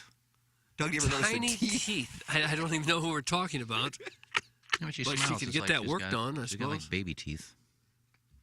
Is that right? Just little baby teeth? I have never. That would I mean, look when you look at weird. Angela White, I mean, I think it'd be like the 50th thing you would think of. Well, I mean, her mouth is there all the time. Oh. Clip that off. Wow. Oh. And they just look when she smiles like a little baby. Plowhawk teeth. on his own grabbed the pen to clip that off. I did. Got it. I don't But I think I've find ever heard that sentence before. I find her very attractive. Girls like to watch cam boys / girls not your typical stag film. That's from Jackson's buddy who will be in the cabin, Sweet Kai. Wait, he's gone off the rails. What are you talking about, cam boys? Are you going to do some cam boy activity in Is that this like one? when you look into an old school laptop camera and just start playing with ugh. Oh. Is that what a cam boy is? And this is who you're going camping with? Sweet Kai has mentioned multiple times, and I corroborated that he is not coming. But Herb is. Herb is there. I don't know if Herb's a cam boy. I didn't know Kyle. He could be without a And how about hog. Marshy Marsh? Is he invited now? No, he's not coming. You're talking about lady boys? No, what? Cam boys. There's a whole genre of that on. Cam boys? ladyboys on Pornhub is He guys. is Bro, forced what are you- the ladyboy topic. It's guys that It's not even close to the same thing. guys that Yeah, look like women. I picked up on that. We're talking about cam boys, Well, I thought he threw a woman in there too, a lady's in there. cam girls. All right. I 100% agree on Angela White. We are so alike when it comes to porn, Tim. That's from your favorite caller, Timmy the Tickler. Weasel. Scott's wrinkled ball sack says Angela White does not move the needle at all for me. It's the Scott's small wrinkled ball- teeth. I don't know what the deal is because you would think she Plowhawk, are you familiar with her? I don't know Angela what Maddie White, Dreads yeah. has. Angela White, you are? Yeah. And I don't know what the deal is. Like I said, I feel like I should be attracted to her, but I'm not. And it would be really helpful if I would be because she's everywhere. But for whatever reason, she doesn't do it for me. I usually, dark hair and blue eyes is usually, Doug, that's what do you call it, my siren song? Oh, I guess it could be. That's usually my thing. Would she be considered a MILF? I would think so. She's probably in her late 30s. Yeah. And she's incredibly intelligent, which is really odd that I find that to be an important thing for who I am attracted to in the stag industry. Like there's a current one super popular that I get the sense isn't necessarily particularly sharp, and it really ruins it for me. What a stupid thing to care about. No. I don't know. But then at the same time, I like all the tats and the piercings. I don't know. I don't know what's going on with me. Here it is. I'm a confusing pervert. Well, yeah, maybe. Angela White seems to spend too much time with the... Oh, no, that's an allegation. My wife digs Angela White. She's a big fan of the Burnett Gals. That's from Cuck Supreme. So we're getting a lot of wives. But the guy just made that up. He just made up the text just so you'd say, oh, boy, we're on to something. I was going to interview her the last year at the AVNs. You and Biff? Yeah, because her booth was across from the Mile High booth that we did a lot of our interviews in, and she must have had 1,000 people in line. Yeah, I mean, she's one of the most popular going right now. Yeah, and she wasn't on the big stage. She had like a booth off to the side. I forgot what company she was promoting. Probably and her own. Her agent said, "Yeah, just go over." I said, "Look, I don't want to. There's 1,000 people in the line. I'm not going to go over and say, sorry, folks, we're going to interview her. You can all stand there and wait." No, that's not you. So I don't want to do that. But Aunt Peg won the Fan Page Club Championship in 2020, an amazing match, and says, "Hey, deep fried ball sack, who are you to say a headboard can't turn someone on? You get turned on by haircuts. Enough already. Where's the podcast?" That's a good point. Aunt Peg. Good point. Haircuts. I don't think banging headboards is considered ASMR. Never seen that one. It's a new one. Great show today, fellas. Yeah. That's from the Crestwood Cam Boy. So I'm still a little confused on what a cam boy was. Yeah, what do you have to do to be a cam It's boy? just like anything else. You know, you got cam soda and you got girls and guys. Some girls just want to watch guys. Cam soda? Cam soda. That's one of the, What the hell is that? just like Chatterbait and some other ones. Oh, it's just gotcha. campsites where you can go in and. Okay. Is that the one where they mainly have like the tipping mechanism attached to their private Yeah, part? it was before OnlyFans to where became. Tipping mechanism. So if you I'm tip so them, lost. a little vibration go like it's Oh. a device on themselves. Some so- sweat equity. Yeah, and actually now kind of the big thing in taking your girl out to dinner and having one of those remotes attached to your phone, and randomly the guy can just set it to whatever vibration setting. And, yeah, so they're out to dinner. That's and you got- popular. Look, I didn't. Maybe I shouldn't have said. I've never popular. noticed that where It's I eat. happening. You hear the or- cha-ching, you hear ding, Yeah, ding, ting, ding, ting. ding. Oh yeah, thank you. And they stop in the middle of it. Now, I didn't belong to one, but you can watch videos that pop up and say cam girls, and you watch cam couples. And they'll be in the middle of it, and all of a sudden, ding, ding, ding, ding, and she'll stop. Oh, thank you, John. Oh, thank you, Bob. Get back to it. Don't stop in the middle to thank the people who are tipping you. I like when everybody in the chat comes together as one and tips all at the same time. Oh, do they? Boom, Nice. Jumbotron. It's like an earthquake. I missed out on all this. Sweet, sweet Kai is back. He says Plowsy is right. All right, fair enough. About what? No, Kyle's never told me this before. What am I right about? I don't know. It's Would you forget your take that you just gave 10 seconds ago? Oh, yeah. He said he likes when the ching, ching, ching comes. Yeah, that's a good So take. Sweet, Sweet Kai likes that too? What up, I guys? guess. Yeah, what up, Kai? Nice take, Plowsy. Yeah, Chatterbait was what I remember that being the thing. I like to be in the fly on the wall in these marketing department meetings. Those are the companies that probably went out of business when OnlyFans started. You can do it your own. You don't need Chatterbait, and you don't need Cam Soda. Good morning. A lot of these girls get their start at Cam Soda. My bunk bed mate would make love in college on the bottom bunk, and I would move with them as they made sweet love on the top bunk. It was kind of arousing and terrifying all at the same time. Doug, that's from Buzz sharing stories. Well, I guess you can believe that in college. Crazy things happen. So I can confirm that. Bottom bunk, Sigma Chi House, Doug, 500 South College Avenue. I think it's now, I'm not quite sure. It might be Farmhouse. Yeah. No, I think they it's shut them down, didn't they? Delta We Chi. get kicked off campus every other year. Yeah. It's Delta Kind Chi. of like the Ryder Cup. You had bunk beds in your dorm? Well, when we were pledges, or as we were Fraternity called, houses, moans. We stacked them 3 high in Sigma Nu House. Oh, really? 3. The top guy in a couple You ever rooms. get to be Lucky Pierre? No. And it was just a couple rooms that had 3 high, and the top guy was less than a foot away from the ceiling. So what happens if the guy in the bottom bunk starts going to work? Well, in my experience, nobody did when there was someone else in the room. No class. Yeah, wasn't another guy in there. Did you ever have the Three Stooges when the big fat guy's on the top and all 3 bunks fall down? No. Take the slats out of the bed. I didn't see that. I'm sure it's been done. Yeah, that was tough if you drew the top bunk. Yeah, and somebody's on the bottom bunk and he's jackhammering. Well, he's a jackhammering lover. That didn't happen. Oh, And so now the bunk bed is moving. We had a caller say that like he had a girl up on the top bunk and then she slithered through the crack in the side near the wall and slid down to his roommate on the bottom bunk. Oh, sporting! I think someone called in talking about Buzz. Was it Buzz? Slithered through the crack. Would she Yeah. weigh 2 pounds? Well, yeah, she kind of like made more of it. I don't know. It's not my story. That was another made-up story. Guys, I think that vibrator app you were talking about is called Pocket Tube. Thanks. That's from the Wentzville Ween Peaker. Is that what they morphed into? Kind of like Amazon was initially for books and then they... Well, they didn't want to go out of business completely. We call that a pivot. That's a pivot. Well, caller Buzz having a big hour. Good for him. Maybe he can win the Milagro Tequila Listener of the Month for the month of February. You can sign up at tmastl.com or the TMASTL app, and you can still sign up for the Sandals trip to the Caribbean by going to tmastl.com. Oh, yeah. What are there, like 3,500 registrants now? Yeah. Best prize we've ever given away. Somebody emailed me or DM'd me or texted me yesterday, who's been listening since 2006, and said in 2006, and I know I was the only one on the show at the time, Jackson wasn't even born, that we gave away a cruise. Oh, really? Yeah. I don't remember that at all. That would have been the Atlanta guys owning the station.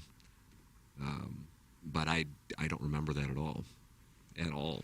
I'm really surprised by that, unless it was the cruise on the Becky Thatcher. I was gonna say. That was nice. But Nice I don't- paddle wheeler. Domestic cruise. Up and down the old man. The old miss. Let's see. I used to use Angela White, but one day after I saw her pin a fella's legs back and get ear deep in that dirt star, I was out. That's in the Cousin of Moo Man. Yeah, see, I don't watch her scenes to see her do that, but that's a tough thing for me. Like, I still haven't seen Abigail Mack do that. But the moment that she does, that's going to be a really tough... she just tweeted that she had to take her nipple rings out. Oh. She got them caught when she was working out at the gym on her sports bra and infected it, and now she had to take them out. That hurts. And then if I were to see her, like, servicing Manuel's hairier hole, I'd just be done. And I don't know why that is. That's not fair. That's not fair to Abigail. It usually has it in the description.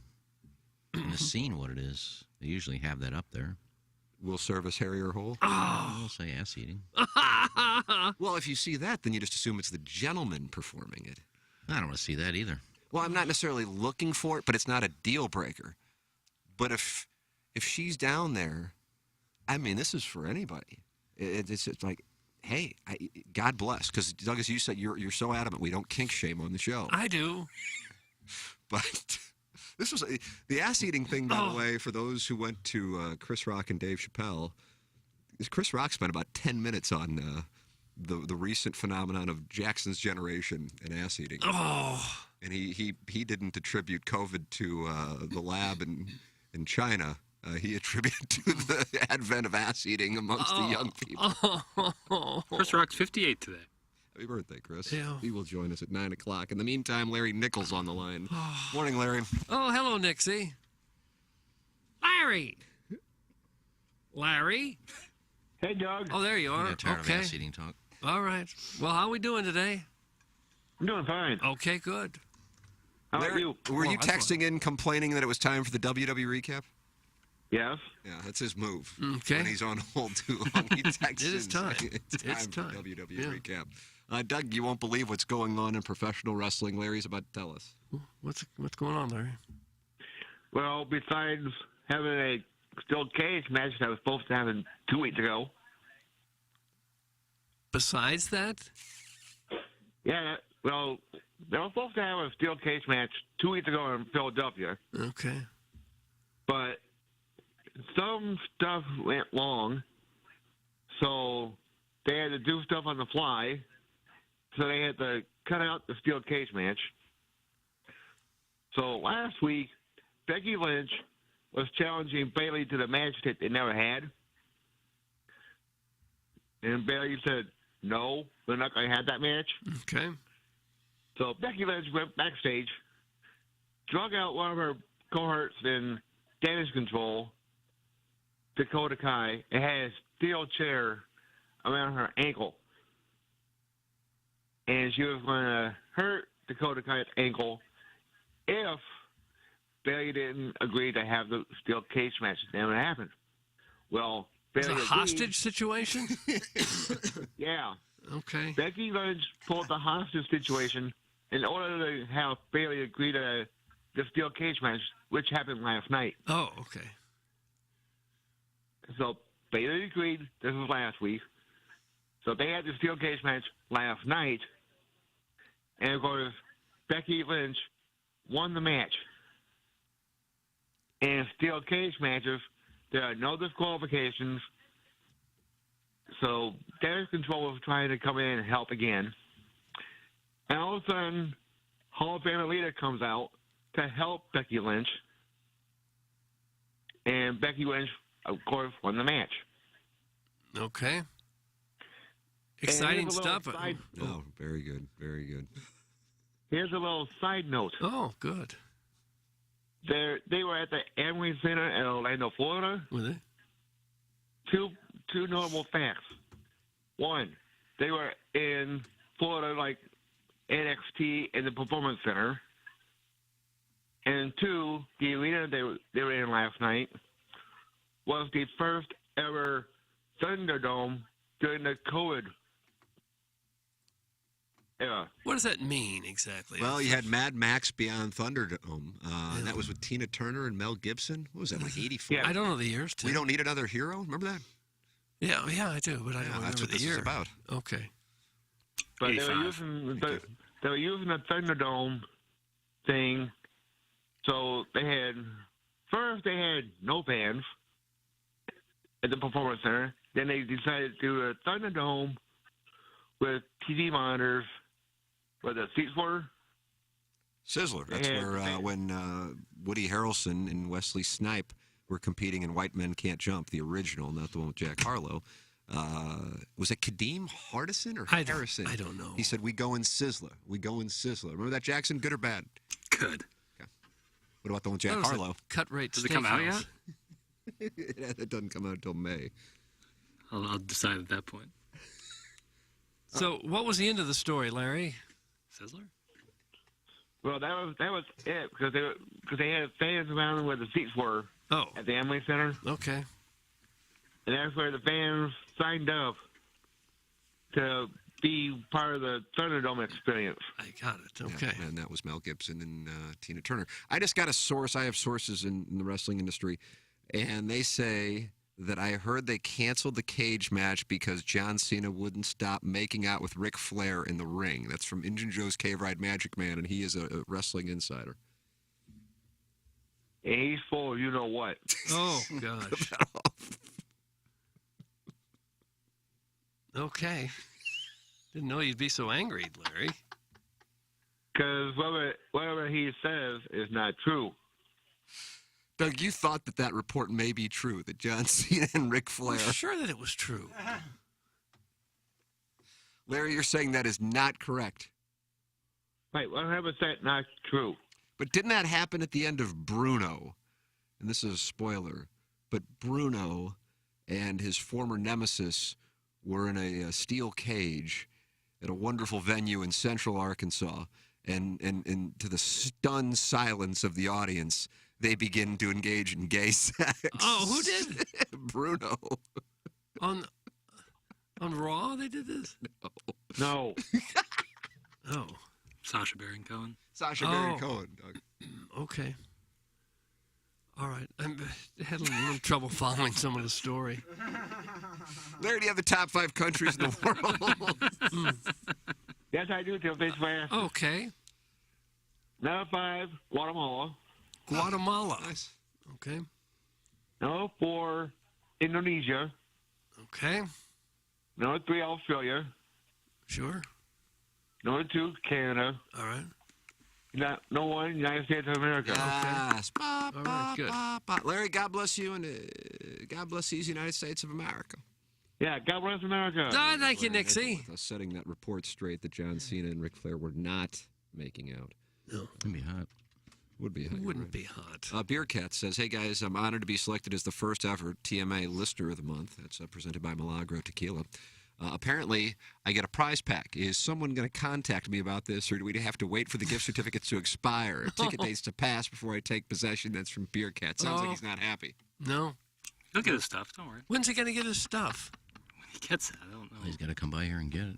He has to come pick It'll it be up? taken care of. Do we ever We're not fix the mailing anything to stamp him. problem? What? Did we ever fix the stamp issue? We didn't have stamps That was before for my years. time. Before my time, so I can't speak to it. But Beer Cats will be taken care of. Can I tease something for next segment? You have to ask. I took a drink. It wasn't directed at Iggy.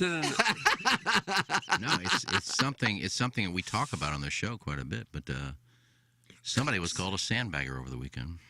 Oh, I saw that too. My boy.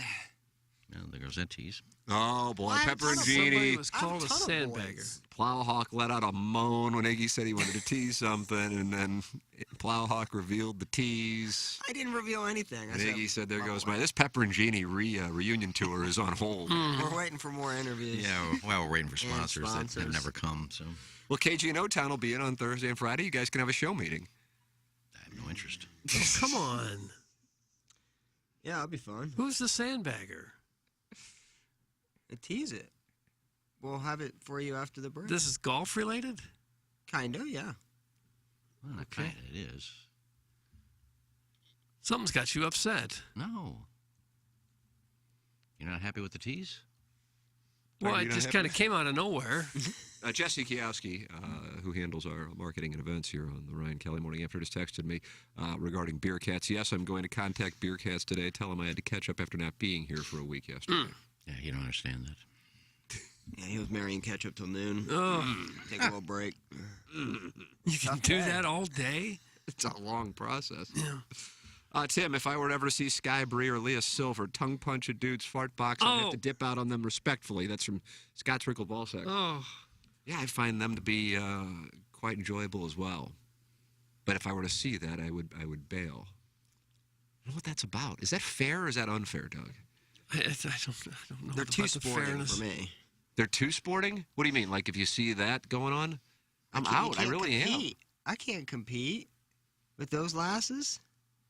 They're getting Manuels and, Jack of Spades, and all these guys are going in and out. Danny Mountain. I mean, shoot. And you're at the mercy of the guy taking care of himself. I mean, I was watching, and I'm sure it's happened. If you can find any outtakes from these ass-eating scenes. Oh! am. Doug, you ever look for the blooper reel? Oh, Who did that? Alan Funt? Did he do that? I mean, I was watching. Candid Camera. I was watching Wentworth. It's the women's Outtake. Australian prison series.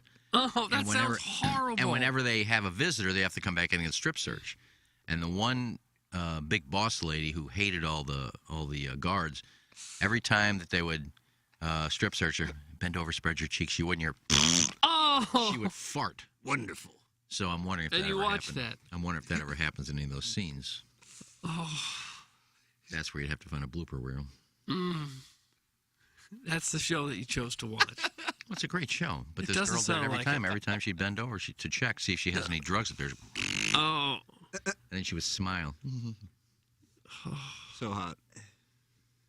Jesus loves me, this I know, for the Bible tells me so. Little ones to him belong. I am weak, but he is Even at my strong. age, I find farting funny. Yes, Jesus loves me. Yes, I watch Jesus those loves me. TikTok reels where Yes, guy does it. Jesus loves me. He's got one of those fake The things in his Bible pocket. And he just walks tells through me so. a mall through a people and just. Oh, let's stop doing this. Yeah, that algorithm hasn't spotted me. There you yet. go. I don't That's get like those. fourth grade. That's fourth grade humor. That was a wet one. And then he would just walk by and they would film the people just laughing. And Morning. Sometimes my girlfriend's husband will go on dinner dates with us. And after we cut up his meat for him, we'll spoon feed one another his meal right in front of him as a form of role play. Thanks. Can I tease something? That's what I read. I don't understand so much of what's going on. not happy with the tease. Right, you ruined it for everybody. Well, Aaron Rodgers, he was accused of being a sandbagger by Keith Mitchell. There you go.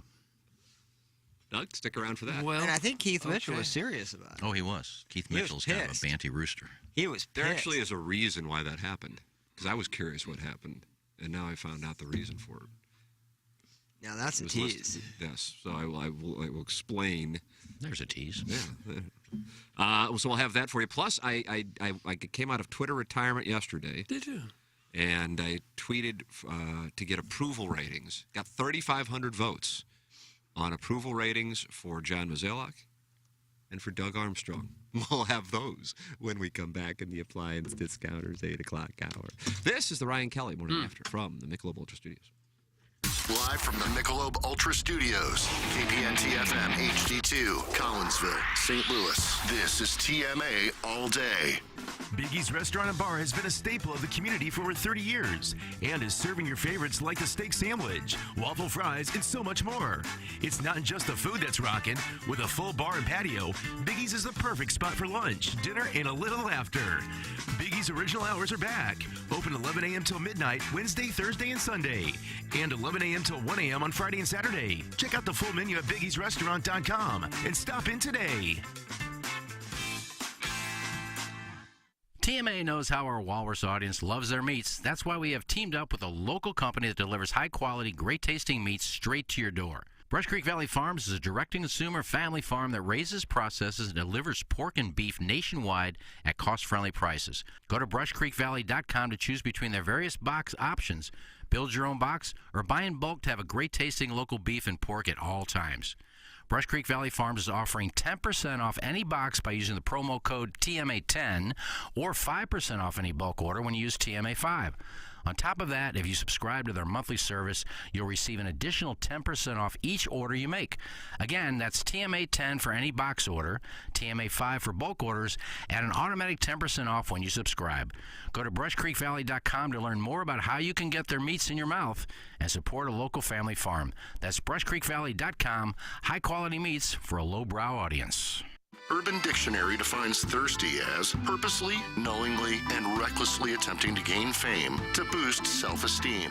So, are you thirsty? Well, TMA has you covered. Become a part of the 2023 TMA Listener of the Month Club. You nominate yourself for a monthly award. And if you win, you get recognition and stuff to help you satisfy that insatiable thirst. We're talking January, February, March, April, May, June, July, August, September, October, November, etc. Go to TMASTL.com or the TMA app. Give us your name, a photo, and other pertinent information. Tell us why you deserve to be TMA Listener of the Month. And if you don't want to use your real name or photo, we don't really care. The TMA Listener of the Month. Get recognized just for being you or fake you or whatever. Quenched by Milagro Tequila. Welcome to the brighter side of tequila with Milagro in the morning after on KPNT HD2. Hey, TMA boys and ladies. Throw on some beads and celebrate Party Gras at the DB's Tent in Soulard, Saturday, February 18th. Party under the huge heated tent on the parade route in Soulard with a premium open bar, tons of private restrooms, and in and out access. Hello. Live music on the 360 Vodka stage from the Teenage Dirtbags, Mod Sun, and the Nitty Gritty Dirtbags. Giveaways on site courtesy of Johnny Brock's Dungeon Party Warehouse. Must be 21 or older. Tickets are on sale now. Get all the details and find the link to purchase your tickets for the Party Gras DB's Tent in Soulard at dbsportsbar.com. Brought to you by Jameson, High Noon, and Randall's Wines and Spirits. Hey, if you like the morning after, check out Balloon Party on 101 ESPN. HD1, by the way. It's sports talk with Tim McKernan and Action Jackson from 10 a.m. to 11 a.m. each weekday, right after the morning after. It's the worst named show in the history of radio, but the content's pretty good, so check it out on 101 ESPN or get the podcast on the TMA app. Okay. Hot takes. Yeah. Pepperoncini. Pepperoncini. And now the Pepperoncini Show with Darren Atkins and Ken Strode. All right, take it, fellas. There it is. That's the open. Pepperoncini. Pepperoncini. Pepperoncini. Pepperoncini. Pepperoncini. Pepperoncini. Pepperoncini. Pepperoncini. We don't know what it is. We don't understand the name. We just know it's stupid. And it's available every weekday, featuring Iggy and the Plowboy. Apparently it's some kind of a podcast or something. Available at tmastl.com and on the TMASTL mobile app. Whatever. Hi, I'm Ryan Kelly. After months of declines, pending home sales rise for the first time since May of 22. If you're even considering buying a home this year, it's time to get prepared. At the Home Loan Expert, we can answer all of your questions and get you pre-approved the day you call in. And with our new banker broker platform, we have unlimited programs and products for almost everyone. Mortgage interest rates have really dropped. Don't miss out on the home of your dreams. Start the pre-approval process today at thehomeloanexpert.com. The Home Loan Expert LLC, NMLS number 1326-240. The Morning After wants to send you on a 5-star luxury-included vacation to Sandals Ochi in Ocho Rios, Jamaica. With more than 100 acres of lush gardens overlooking the Caribbean Sea. This 2 resorts in one location let you be trendy when you want it, private when you don't. With more than 105 pools, 22 whirlpools, 16 specialty restaurants, including a zero-entry pool, the Caribbean's first speakeasy, and complimentary golf at the Upton Golf Course nearby. You can have it all, and all of it in true 5-star style. Because at Sandals Resorts, love is all you need. Oh yeah. Enter the keyword passport on the TMA app for a chance to win a 4-day, 3-night luxury-included vacation for 2 to any Sandals resort. And if Iggy and Plowsy can find a way to get a passport, you can go type in the damn word, okay? Including round-trip airfare from American Airlines with more than 40 island destinations. American is your airline to the Caribbean. Find out more at tmastl.com. The Ryan Kelly Morning After. On KPNT HD2, Collinsville, St. Louis.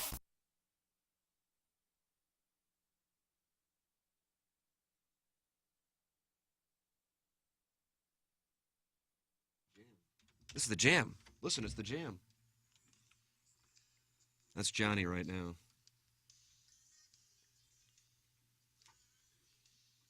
Hey, Plowhawk, can you plug my phone in? Don't look at the cockpits. I sent Jackson. Nice. I hope I get them. It's in a group check. It's in our group text. Sometimes, Doug, my phone doesn't charge overnight. I don't know what the hell. There you go. Oh, it's gonna get. Ah! That's about all we got, baby. Oh, it's not long enough. You got it right here, baby. Put it in. Oh my God, it's so big. Got it. Doug, you like that? Man, it just slid right in once I got to it. So good. What, are you just trying to plug in a phone? A lot heavier than that. Does it show that it's charging, bruh? Yeah, for sure charging. Sweet. Okay. Got that green joint. Nice. Yeah, it didn't charge overnight.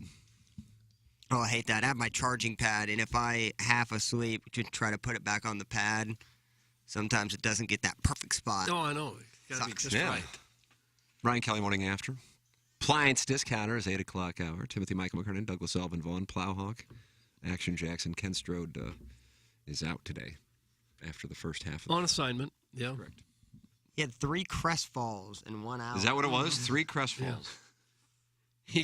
He can take a lot, but not all day. And sometimes it just breaks his heart. Well, we say all day, but he's home before the Price is Right is over. Well, that's true. Yeah. You'll be fine. You can submit your application to be the TMA Listener of the Month for February It's brought to you by Milagro Tequila. Welcome to a brighter side of tequila with Milagro. TMASTL.com is where you submit your application. Beer Cats winning the month of January. You can be the month of February winner by going to TMASTL.com. Appliance Discounters, sponsor of our 8 o'clock hour. If you're in the market for an appliance, look no further than Appliance Discounters and their 80,000 square foot warehouse full of GE appliances and other major brands ready for delivery. Shop online at theappliancediscounters.com, where pricing has been adjusted to beat all the competition. It's the Appliance Discounter. Send your emails in for our design, air, heating, and cooling email today, the morning after, at InsideSTL.com. Buck Swope and Ashley Martin are tied with 1 win apiece. And, of course, you can call in 636-9004-TMA. Steve Schmidt Kia, North County. Phone line 636-9004-TMA. And text in our engineered, designed facilities text in box, EDF, the sponsor of the Engineered Design Facilities text in box. The number. Store it in your phone and become a friend of the feather. 314-881-TMA5. Boy, Mr. Licks is going after you in that Why? EDF text inbox. It seems like he's launching an investigation. Who's he going after? I think Jackson. He's actually starting to annoy me. Is it really? Block him. Block him. Block him. If you have visibility to your company or place of business's commercial fire alarm panel and system, email fire@edf-rg.com. And we'll have a technician come out and provide a free evaluation of your system and offer the most competitive contract pricing in the market. You can also check them out anytime at edf-rg.com. The official commercial fire alarm services and solutions provider of TMA. It's engineered, designed facilities. EDF's fire division is now testing, inspecting, and maintaining the fire system on all commercial kitchen and restaurant hoods. They can handle all of your company's security and surveillance needs, from surveillance cameras to access card readers to facial recognition software and everything in between. That is EDF. And Jackson's wearing Muggsy. Check out his pant, bro. That's right. You better believe I'm wearing Muggsies. Aw, Bill. When I was down in Jamaica, I was wearing the shorts to play golf. I then took the shorts off and put on the pants, the joggers, for a dinner that night. I mean, that's the best 1-2 punch I've ever heard of. Didn't that get your nuts roasted, though? In the winter, what it does is it helps warm your nuts, keeps your acorns nice and toasty. But what it does in the summer is it makes your balls feel like they're on vacation. And it's the best of both worlds. You know, it's the both of them. You get comfort and style. You look great and feel even better, and that's, you don't have to compromise style for comfort when you're rocking Muggsy. It's not just jeans. Of course, they got the world famous jeans and insane stretch material, moves and grooves with you, gives you airflow down below. They also got joggers, shorts, cashmere, flannels, jackets, staples that every guy needs in their closet. So head to Muggsy.com right now. Go shop. You're going to see like 3 or 4 things you want. You just add them to your cart. Then you're going to click the promo code section. You're going to enter TMA. And what that's going to get you is 10% off your entire order with free shipping and free returns. Again, Muggsy.com. The promo code is TMA, 10% off your entire order. Free your balls once and for all and experience life-changing comfort with Muggsy. Oh, I have a Muggsy story. Oh, what do you we know have? how they gave each of us a sample Muggsy trouser? That's right. Well, I got mine, and I ordered too big a size, and I lost a little bit of weight, and they didn't fit me, so I gave them to my son, John. He said, no, I don't want them. I don't need them. And he took them, put them on, and now that's all he wears. He won't take them off. He won't take off these breeches. He likes them so much. They're great. It's a special pant. Mm-hmm. The jeans are great. It's like sweats. It really is. That's what I traveled back home in. Ew. Saved the Muggsies for a nice trip home, and it was beautiful. Ew. Oh, yeah, they're very comfortable. Comfortable pant is what they are. Can't beat them. Check out Mentality today at lowtusa.com. Go to lowtusa.com. It's Mentality. If you're dealing with symptoms of low testosterone, Mentality, a local healthcare facility specifically dedicated to helping men feel and perform at their very best, can help you. If you're dealing with low energy, motivation, weight gain, muscle loss, fatigue, tired all the time, feeling anxious, moody, irritable, impatient, anxious, depressed, those are symptoms of low testosterone. Mentality can save the day at lowtusa.com. The normal range for testosterone is large. If you've been to a doctor and they told you that you were normal without understanding the range or testing your free testosterone, it wasn't fully looked at, come get checked out with Mentality. Testosterone therapy helps men regain normal function and restore their ability to perform normally at all levels. It's Mentality. Go to lowtusa.com. All right, get involved on the program, 314-881-TMA5. That's the text number, Engineer Design Facilities text inbox, 636-9004-TMA. That's the number for our phone lines, the Steve Schmidt Kia of North County phone lines. And, of course, email in the morning after at InsideSTL.com for our design, air, heating, and cooling email of the day. Doug Iggy had a huge tease. He did have a nice little 7 tease, o'clock hour, and now he's going to deliver on it in this appliance discounter's 8 o'clock hour. Iggy, go ahead. Sorry, I was wishing Jay Williamson a happy birthday. So I was, the Pebble Beach Pro-Am finished yesterday. Yeah. Because of the darkness and weather and all kinds of stuff. Justin Rose. Congratulations, Justin Rose. Maybe he's back. Friend of the show. But I was reading an article where Keith Mitchell, who I played last week in our game, Doug, and he didn't make the cut. This week he finished second. Way to go. But he also finished second with his playing partner, Josh Allen. Did he? The Pro-Am was won by Aaron Rodgers. You know him from the Green Bay Packers. Yeah, I've heard the name. And his handicap is a 3, but at Pebble Beach he was playing to a 10. And who gave him the 10? Well, I think they... Plowsy, what in the world are you opening up now? No, I actually am interested, Iggy, in who decides the handicaps. Is it Aaron Rodgers? Or I is think it Aaron the tournament? Rodgers is a great guy. No, the tournament officials. Well, then he can't be a sandbagger, right? Well, but they put into effect, the course, Pebble Beach, and the courses you play, like Spyglass Hills and that. And somehow they figure in the crowd. He's probably 3 worse than that because he has to play in front of people. So it's not an exact science. But Keith Mitchell, I don't think, was happy with him being a 3 to begin with and then getting up to a 10. So he basically called him a sandbagger. So he wasn't happy.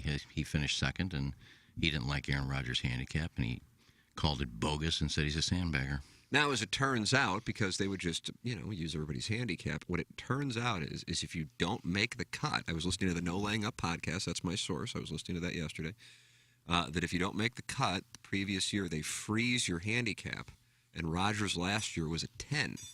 And so that is why he was a 10 this year, even though he has dropped from a 10 to a 3. So he got to get 7 strokes, which was certainly helpful in their victory. And obviously he's playing much better. So if he's out there shooting around, 4 to 5 over, it depends because it's course by course and tee by tee. But I know they played the white tees because my friend of mine played out there this past week. Played with Grayson Murray.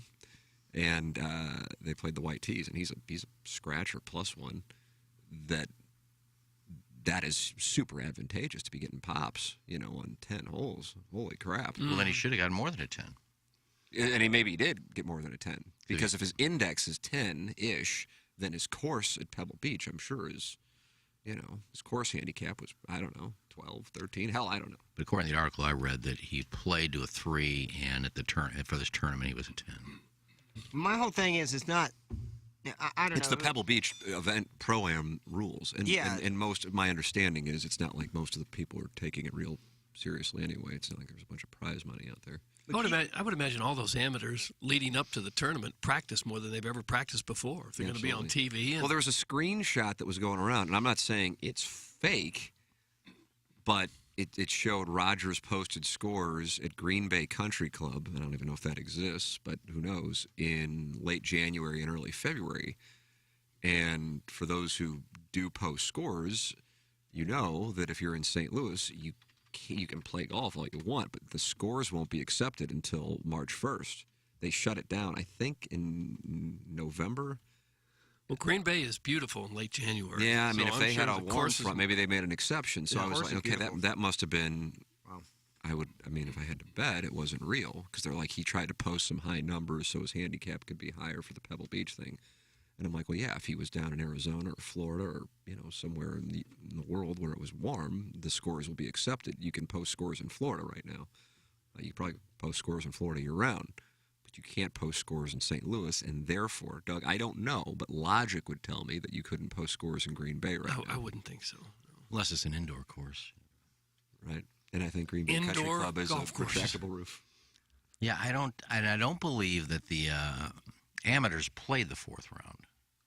This year they didn't. I think that the 30 top Pro-Am pairings normally do, but because of the conditions and the Monday finish, I think that they didn't play. I think that this year was a different deal. Yeah, I think so. They only played 3 rounds with the amateurs. Well, is it a big deal? Well, who wins or these not? guys, some of these guys really want to win it. They get a lot of money. It's a prestige thing, I kind of guess like the not Fan if Page you're an Club amateur. Championship. Yeah. Like you want to be a Fan Page Club champion. That's why so many people forfeit. Yeah, like Ray Romano. Every year, his big thing was he tried to make the cut. All he wanted to do was make the cut. And I think he did one year. But these guys, they want to win. Well, sure, they're competitive. They want to win, but... Hey, Ken, great story. You can't tease your way out of a wet paper bag. That's from Big Tough. Not happy with the story. What'd that do to you? This Rogers deal smells of Fan Page Club Championship. Ken will try to work this garbage to his advantage. That's from Mr. 63011. He has a golf cart that flies like the wind. Well, I don't know how you can. I have a handicap. And you just go by the handicap. That's what the Fan Page Club Championship is. The people that don't have a handicap or go through Gint, those things, I don't think we accept those anymore. Yeah. And I think I went down. I don't know why. I haven't posted a score, and my handicap's down to 17.3, I think. Mr. Licks, who is on a mission to get Jackson, I think. He says it's not like he said he was at 10.5 and then proceeded to shoot a 96. Whatever. This dude's so weird. Block him. He couldn't be a nicer guy when he calls in to me, and then he, whatever. I thought he made a face turn last week when he was trying to win the... Surprise, surprise, he's a fraud. That's the reason he didn't win. Now he's back to normal, being a dick. Plowsy's making Lunchable pizzas. You're supposed to warm those up a little bit, aren't you? Not those ones. Those are special Lunchables. Really? He's got a Capri Sun sitting over there, too. Tim, you can attest. The second day we played in Jamaica, I played a lot better than I did the first day. That is correct. Yeah, there was I heard you almost got a hole-in-one, too. Yes. I was very close.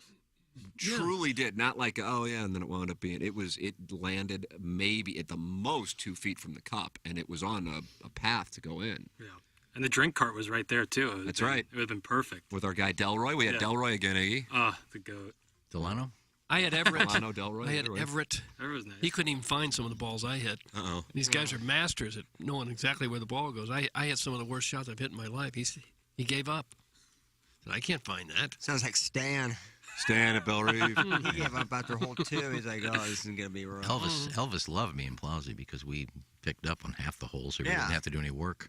Yeah, I was like, mark it. I'm good. Doug, I have fun with audio galore here. I feel like we have strong fun with audio. Maybe I'm off the mark. Well, we need that. I have Nick Sirianni. Nick Sirianni getting asked if the Super Bowl is a must-win game. Yeah, was that one of the kids? I have Stephen A. Smith and Jay Williams getting in a personal argument debating Kyrie Irving going to the Mavericks. Oh, that made the rounds on Twitter and Instagram yesterday. I'm very pleased to say I haven't seen it, so I know nothing about it, which just shows my withdrawal from society, which I'm thoroughly enjoying. Mid-30s mother says she has to breastfeed her husband on a vacation in Puerto Rico. That sounds interesting to me. And finally, Alex Cooper's Call Her Daddy podcast trailer for Adam Levine with extremely serious and dramatic music and production. There you go, Doug. Okay. It sounds like a wonderful potpourri of fun with audio. It Jackson, does. if you've listened to them all, what one would you say is the best? The Sirianni one is extremely short, so I don't even know if it's worth playing. It's like 3 seconds long, as you can imagine with that question. I really like both the Stephen A. one because it's super awkward, and I think the Call Her Daddy one just cracks me up. It's the most serious production I've ever heard. So Didn't she turn down $20 million? no, she took a ton of money from Spotify. Oh, okay. She left Barstool for it. Mm-hmm.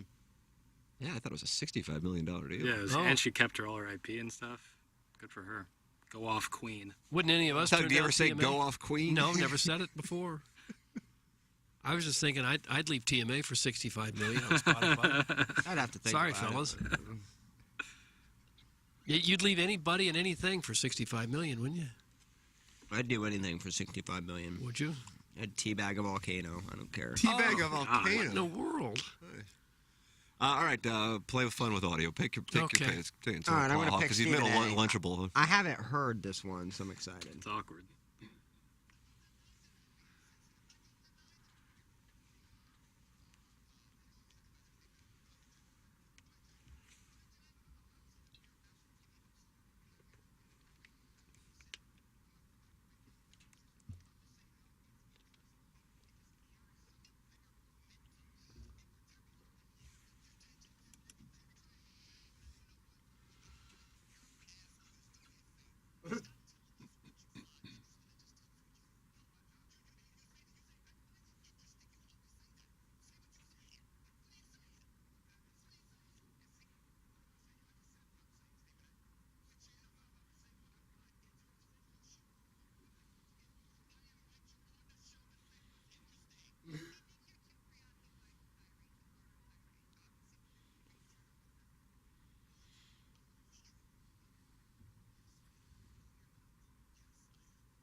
That was exhausting. What was who likes Kyrie and who doesn't? That wasn't addressed. I can't take Stephen A. for very What? much. No.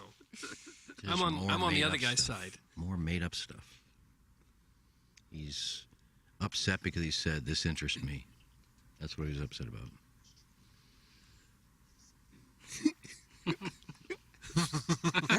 That was my favorite that part. part, it sealed it for me. I know I am, but what are you? Yeah. And where was that? That's on ESPN? I guess. Yeah. Doug, the audience. Are you seeing this, Jackson? Oh, yeah. I saw it during the whole thing. Kind of gave a little more legs to the audio. Do you know what the audience is unhappy with? Anybody want to guess here inside of the Michelob? Oh, they didn't hear it? They didn't hear any of Ox it? on, ox off. Oh, for heaven's sakes. We got to hear it again? No. Everyone on the podcast will hear it, and everyone who listens live heard it. But if you're on YouTube, But the 300 people watching on YouTube. It's just dead silent. 249. I'm sorry. And at the worst possible time, too. I just called out everyone yesterday for leaving me alone about no, it's all good. Back on now. Oh, my God. Look at the YouTube chat. I bet they're freaking You out. didn't miss much. Every one of them. Trust me, you didn't miss much. I don't know. I still think they deserve to hear the clip. I don't think. So, Doug, you want to hear it again? If they're on Podcast YouTube will be already, up here momentarily. Couldn't they just go to another search YouTube themselves? Here you go. I'll for play that? Just go to I'm YouTube always and tricked. type it No, in. you're not. Oh, yes, I am. No, you're not. Yes, I am. No, you are not. Okay. Okay, that's a little That's snippet pretty of much what you got with that. And so many 45. people watch that show that they can pay Stephen A. What, $10 million a year or something for that? Hey, he's making more than that. Oh, yeah, he's making more. I think it's 18 million. Well, I guess they got sponsors. Look, nothing's a bigger rip of a con. At least he works every day. Tony Romo makes $18 million work one day a week, and it's terrible at his job. Romo, Lars Newfar, and Eli Drinkwitz. Yeah, those are your guys. Who's your Never fourth in your safe. Mount Rushmore? Man, that's a tough one. I would say Mozeliak. Just not safe. Which then just leads me right into the approval rating Twitter tweets polls I put up yesterday. I told Jackson on Balloon Party I'll come out of Twitter retirement just briefly for posting these. And Doug, we asked the approval rating What'd you ask? for both Doug Armstrong and John Mozeliak. What do you think? I got 3,004. How about this? How about This just it? tells you. This upsets blues people, but I mean, it's just the way that it is. And I guess we're probably going to start to see some of this coming in with the dogs. Because that's coming on the horizon. Yeah. Mark my words on that one. The interest, you can't control interest level. People are interested in what they're interested in. Right. You can't make people interested in something. I realize ESPN is on a quest to make people care about the WNBA, but you can't make people care about the WNBA. No. So 3,498 responses on my question asking whether or not you approve or disapprove of the job John Mozeliak's doing. And at virtually the exact same time, I posed the question asking, do you approve or disapprove of the job Doug Armstrong is doing? And the cardinal question got about 2.2x number of responses. How about that? So, with that all said, Doug, what do you think the approval rating was for John Mozeliak on the Twitter tweets? 3,500 voters. Oh, I'll say 40%. Has anybody seen the answer before I go around the dais? I haven't. No. Iggy, fire a bullet then. Did you say he had more votes on Mozeliak than the Blues? Yes, like 2.1, 2.2 times as many. I'll say if you that many people are voting, they don't go out of their way to praise him. So I'm going to say it's like 31%. Plowhawk. 48%. Jackson, have you seen it? No, I'm going to say 44%. 59.1% approve. Oh, good. How about that? Yeah, it should be that high. You got a lot of B-fibs following you. And if you took the poll... I would be surprised if I guess went back to my 2009 version of Twitter. I would clean it out real quick. If you took the poll in September when the Cardinals were about to win a division or something, it would be higher. Just like Armstrong's numbers right now are probably lower than they have been for a couple of years. What do you think Armstrong's number is? 60. 72. Plock. 85. Jackson. 55. I mean, Ken Strode might as well just claim a prize. 71.6. And I'm going to round that up to 72. Round it up, Yeah, he ships it. 72%. I would have thought the Mozeliak number would be lower. The Armstrong one was about where I thought it would be in the 70. I thought it would be a little higher, probably, actually. Well, we do have two guys that are considered among the best in the industry by their peers, I think. But locally, you would agree that Mozeliak catches, and I'm not saying it's undeserved or deserved. I'm just doing what we do. We certainly get in and out with the 101 ESPN thing. I certainly see probably another side. Mozeliak catches a hell of a lot of grief in St. Louis. And by the way, that number on Mozeliak started out where it was disapproval for like the first 1,000. And I don't know what happened over the final couple thousand votes, but it went from it was like 48% approval, and then by the time I woke up this morning and the poll was closed, it was nearly 60% approval. That's how elections go these days. You think Mo had his friends tech? I don't think he could care any less. No, so you should go on McKernan's Twitter and vote for me. I wonder if that's like overall. People are voting overall over the last 20 years, or just... That's the thing about an approval poll. It's totally subjective. But that is literally how the phrasing goes for an approval rating. Yeah. So I'm going to say if it's this year, I mean, he went out and got a catcher. That's it. I would say, okay, if you change that to what is your approval rating of what Mozeliak has done this off season, I think it'd probably be like the high 20s. Well, I think people like Doug Armstrong because, I mean, he makes moves consistently every year. And I'm not saying Mozeliak, the last couple trade deadlines have been really good. But I think Doug Armstrong's willingness to kind of, not have, David Backus contract, not have a Petrangelo contract, even though Petrangelo would be good to have right now. I don't think he just, gives the charity contracts like Mozeliak has given in the past. He doesn't have the money to do that. Well, that's true. I just think he has a lot more balls. Good or bad, I think, and it seems to be a little bit more personable, obviously, too, for, everyday Joe Schmo. I think him and Stillman are a little bit more relatable as well. Well, that could be. I really do think that there is something to that, which I'm sure some people are hearing you say that and dismissing it. I do think that there's something specifically, not necessarily to Armstrong's personality, because I don't think Armstrong's personality is really one way or the other when he's dealing with the media. In the limited in times I've interacted with him, great guy, truly great guy. Mm-hmm. And but I think Mozeliak's a great guy. But here's the difference. I understand. You can recognize the things that don't play well with the public, and in particular, it's also kind of a market by market or region by region. I mean, region of the country by region. Like if you were to, not that either one of these guys talk about God a lot, but that would play well. I mean, like an SEC football coach has to check the box of being a Christian at their press conference. But if you were the head coach at USC, they'd go, "What in the hell are you talking about that for?" You see what I'm saying? So here,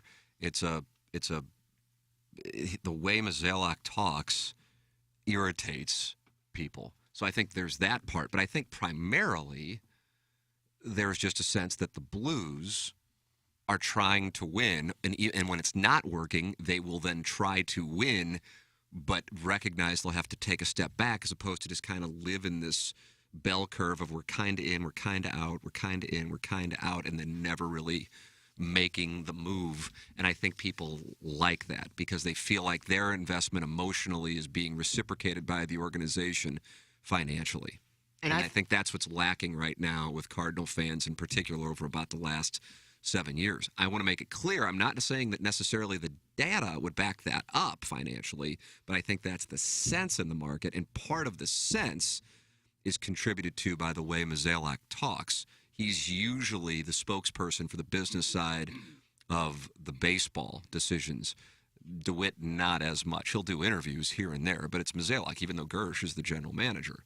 And so I think that is I really do think that's a big part of it. Like we talked about yesterday with La Russa before they won the pennant and how people were down on him.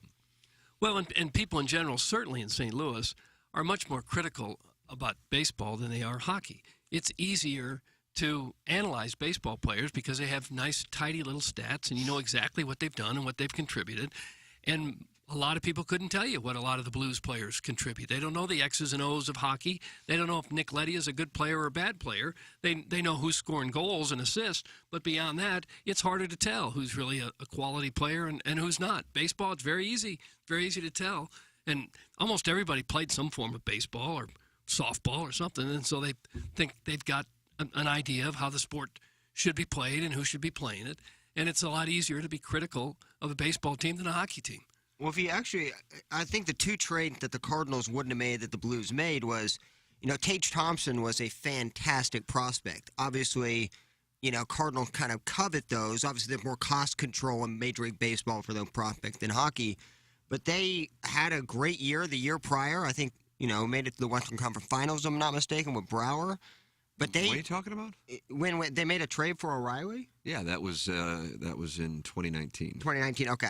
But, they had a solid club. They traded a top prospect. But they hadn't and been to the picks. Western Conference Final in 3 years. They missed the playoffs in 17 and 18. So, I look at, a TJ I'm Oshie. sorry, I apologize. The trade for O'Reilly was 2018. It was for the 18-19 season. Okay. Apologize. Okay, no, you're fine. And trading TJ Oshie for Brouwer to make a cup run, he was the most popular player in St. Louis. Yeah, that was weird. That was a weird one, too. Not saying love it or hate it. I just think they had, kind of the balls to do that, and so to say. And I don't think the Cardinals are looking to trade top prospects in order to get to that next level because you don't want to mortgage the future. And I get that as well. I just think that's why people kind of appreciate Doug Armstrong more as he does more. But then I wonder if if it's only fair to enter into the conversation that which everybody knows, but as a key ingredient in why one handles things one way and one handles it the other way, and that is the Cardinals are not dealing with a cap, the Blues are, and the value of having the cost-controlled player prospect is greater in Major League Baseball because of no cap.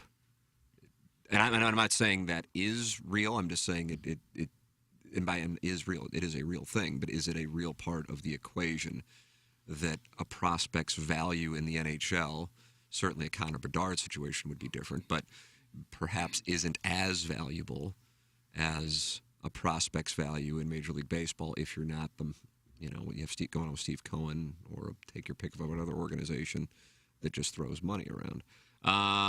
Let's see what we got here. A bunch of texts coming in. The St. Louis Cardinals are one of the most successful Midwestern franchises in all of sports, up there with the Green Bay Packers and Pittsburgh Penguins. No logical person is upset about there being a competitive team all summer in the boring city of St. Louis. You were just complaining about trading top prospects for Marcelo Zuna, you troll. Oh. That's from Mr. Slave. Marcelo Zuna, wasn't that like 5 or 6 years ago?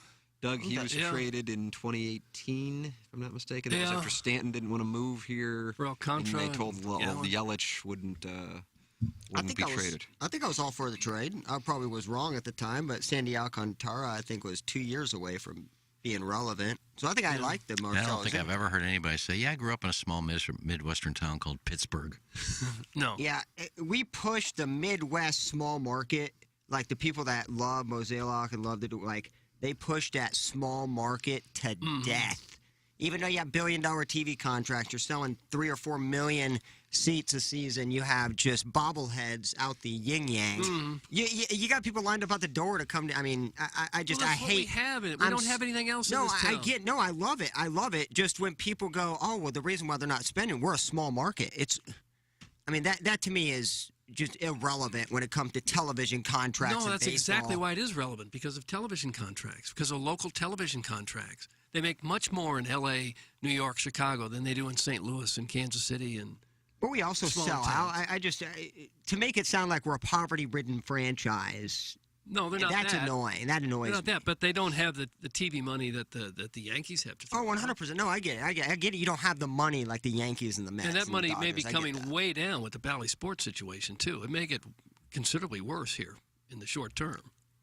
God, that is tough. Are they still broadcasting? Have they shut off the lights yet on Baylor? Are they still? No, I'm being serious. So. I didn't know like how that process worked. Well, the Blues are still on, so they haven't shut off the lights. I wouldn't know. Honestly, I gave up. I deleted the app. Oh, did you? Yeah. Guys, I absolutely love the snark and sassiness of Mo. Who cares if it pisses off the country bumpkin public school educated folks in rural Missouri? If he started to pander to them by talking more straight and slowly, I'd actually lose interest in the Cardinals. You think they want a fan from Ladue or a fan from Rolla? You be the judge, Doug. That's from Mr. Licks. I can't disagree with that text at all. I'm back on the train. I'm back on the Licks train. That's a good one. Go watch some of those caravans of those cities. They send 8 players you never heard of, and there's 9,000 people showing up. Yeah. Well, yeah. No large new. I guess if you're talking about most successful small-town Midwestern franchises, the Kansas City Chiefs have creeped into that conversation, too. What did they won their division 7 years in a row? It's tough, though, to draw parallels with the NFL and Major League Baseball, right? Yeah, just for winning teams in smaller markets. Yeah, I mean, everybody's selling out It's a totally different business model. Well, it's the revenue share. That's why you can have a franchise in Green Bay, Wisconsin, which is market what? 80, 90, 100? Hell, I don't know. What size market is Green Bay? Oh, say 86. That's probably in the ballpark. 70s, maybe? 68.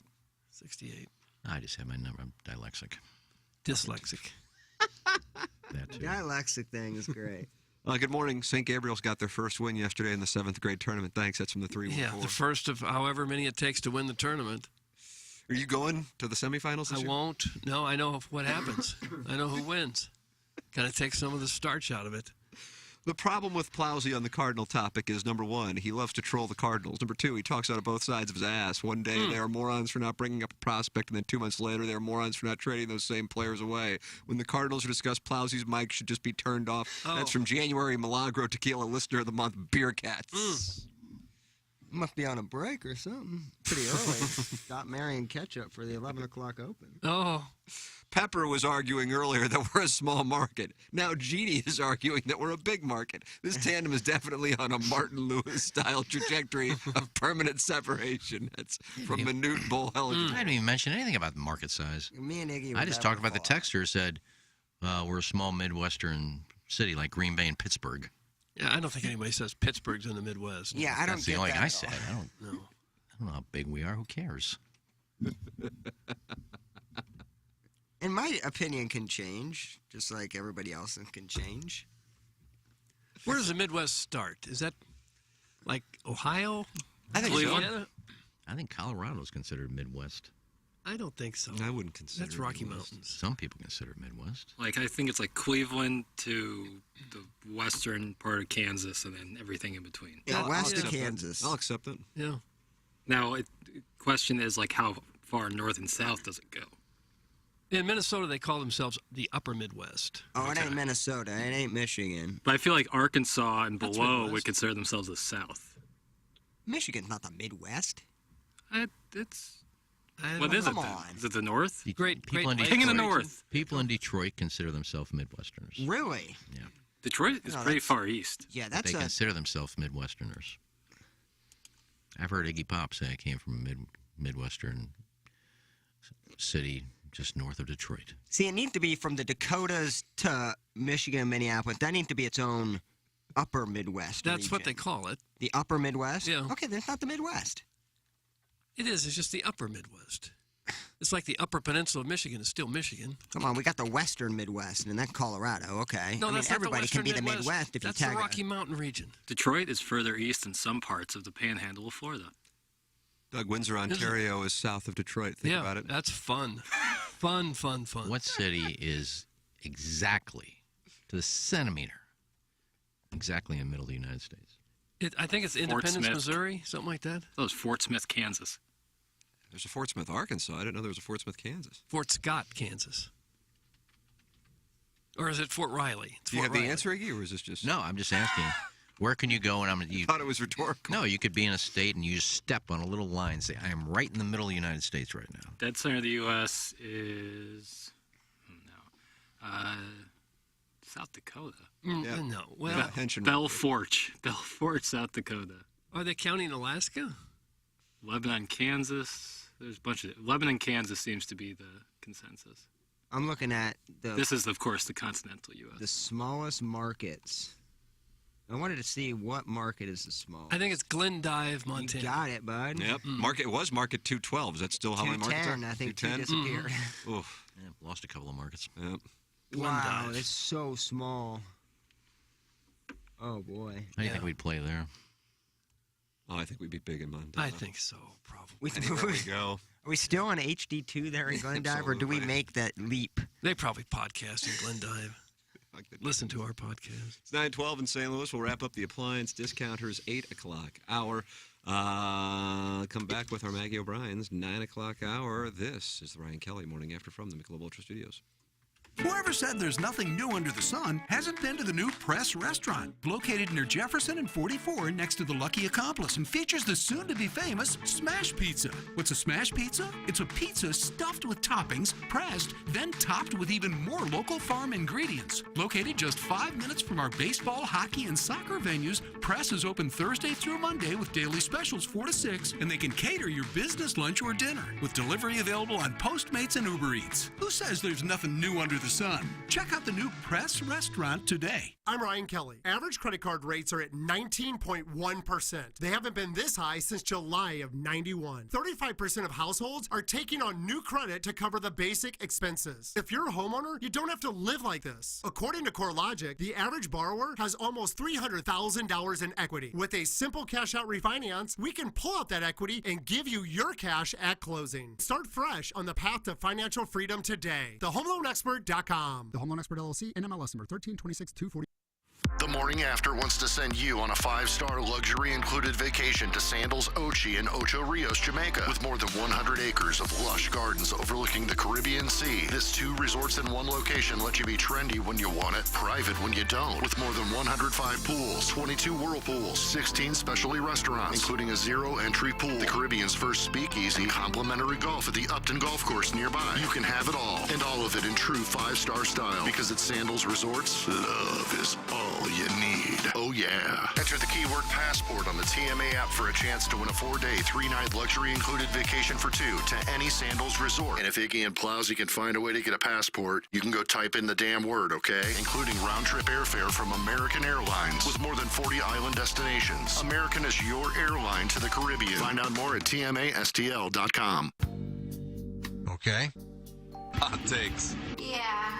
Pepperoncini. Pepperoncini. And now the Pepperoncini Show with Darren Atkins and Ken Stroh. All right, take it, fellas. There it is. That's the open. Pepperoncini. Pepperoncini. Pepperoncini. Pepperoncini. Pepperoncini. Pepperoncini. Pepperoncini. Pepperoncini. We don't know what it is.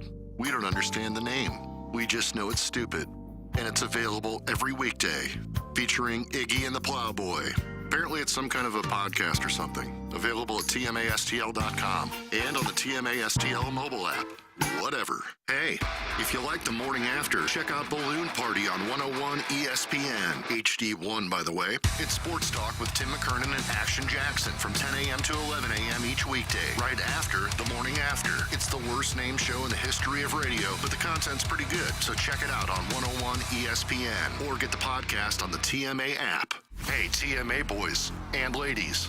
Throw on some beads and celebrate Party Gras at the DB's Tent in Soulard, Saturday, February 18th. Party under the huge heated tent on the parade route in Soulard with a premium open bar, tons of private restrooms, and in and out access. Hello. Live music on the 360 Vodka stage from the Teenage Dirtbags, Mod Sun, and the Nitty Gritty Dirtbags. Giveaways on site courtesy of Johnny Brock's Dungeon Party Warehouse. Must be 21 or older. Tickets are on sale now. Get all the details and find the link to purchase your tickets for the Party Gras DB's Tent in Soulard at dbsportsbar.com. Brought to you by Jameson, High Noon, and Randall's Wines and Spirits.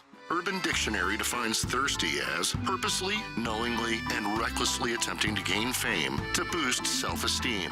So, are you thirsty? Well, TMA has you covered. Become a part of the 2023 TMA Listener of the Month Club. You nominate yourself for a monthly award. And if you win, you get recognition and stuff to help you satisfy that insatiable thirst. We're talking January, February, March, April, May, June, July, August, September, October, November, etc. Go to TMASTL.com or the TMA app. Give us your name, a photo, and other pertinent information. Tell us why you deserve to be TMA Listener of the Month. And if you don't want to use your real name or photo, we don't really care. The TMA Listener of the Month. Get recognized just for being you or fake you or whatever. Quenched by Milagro Tequila. Welcome to the brighter side of tequila with Milagro in the morning after on KPNT HD2.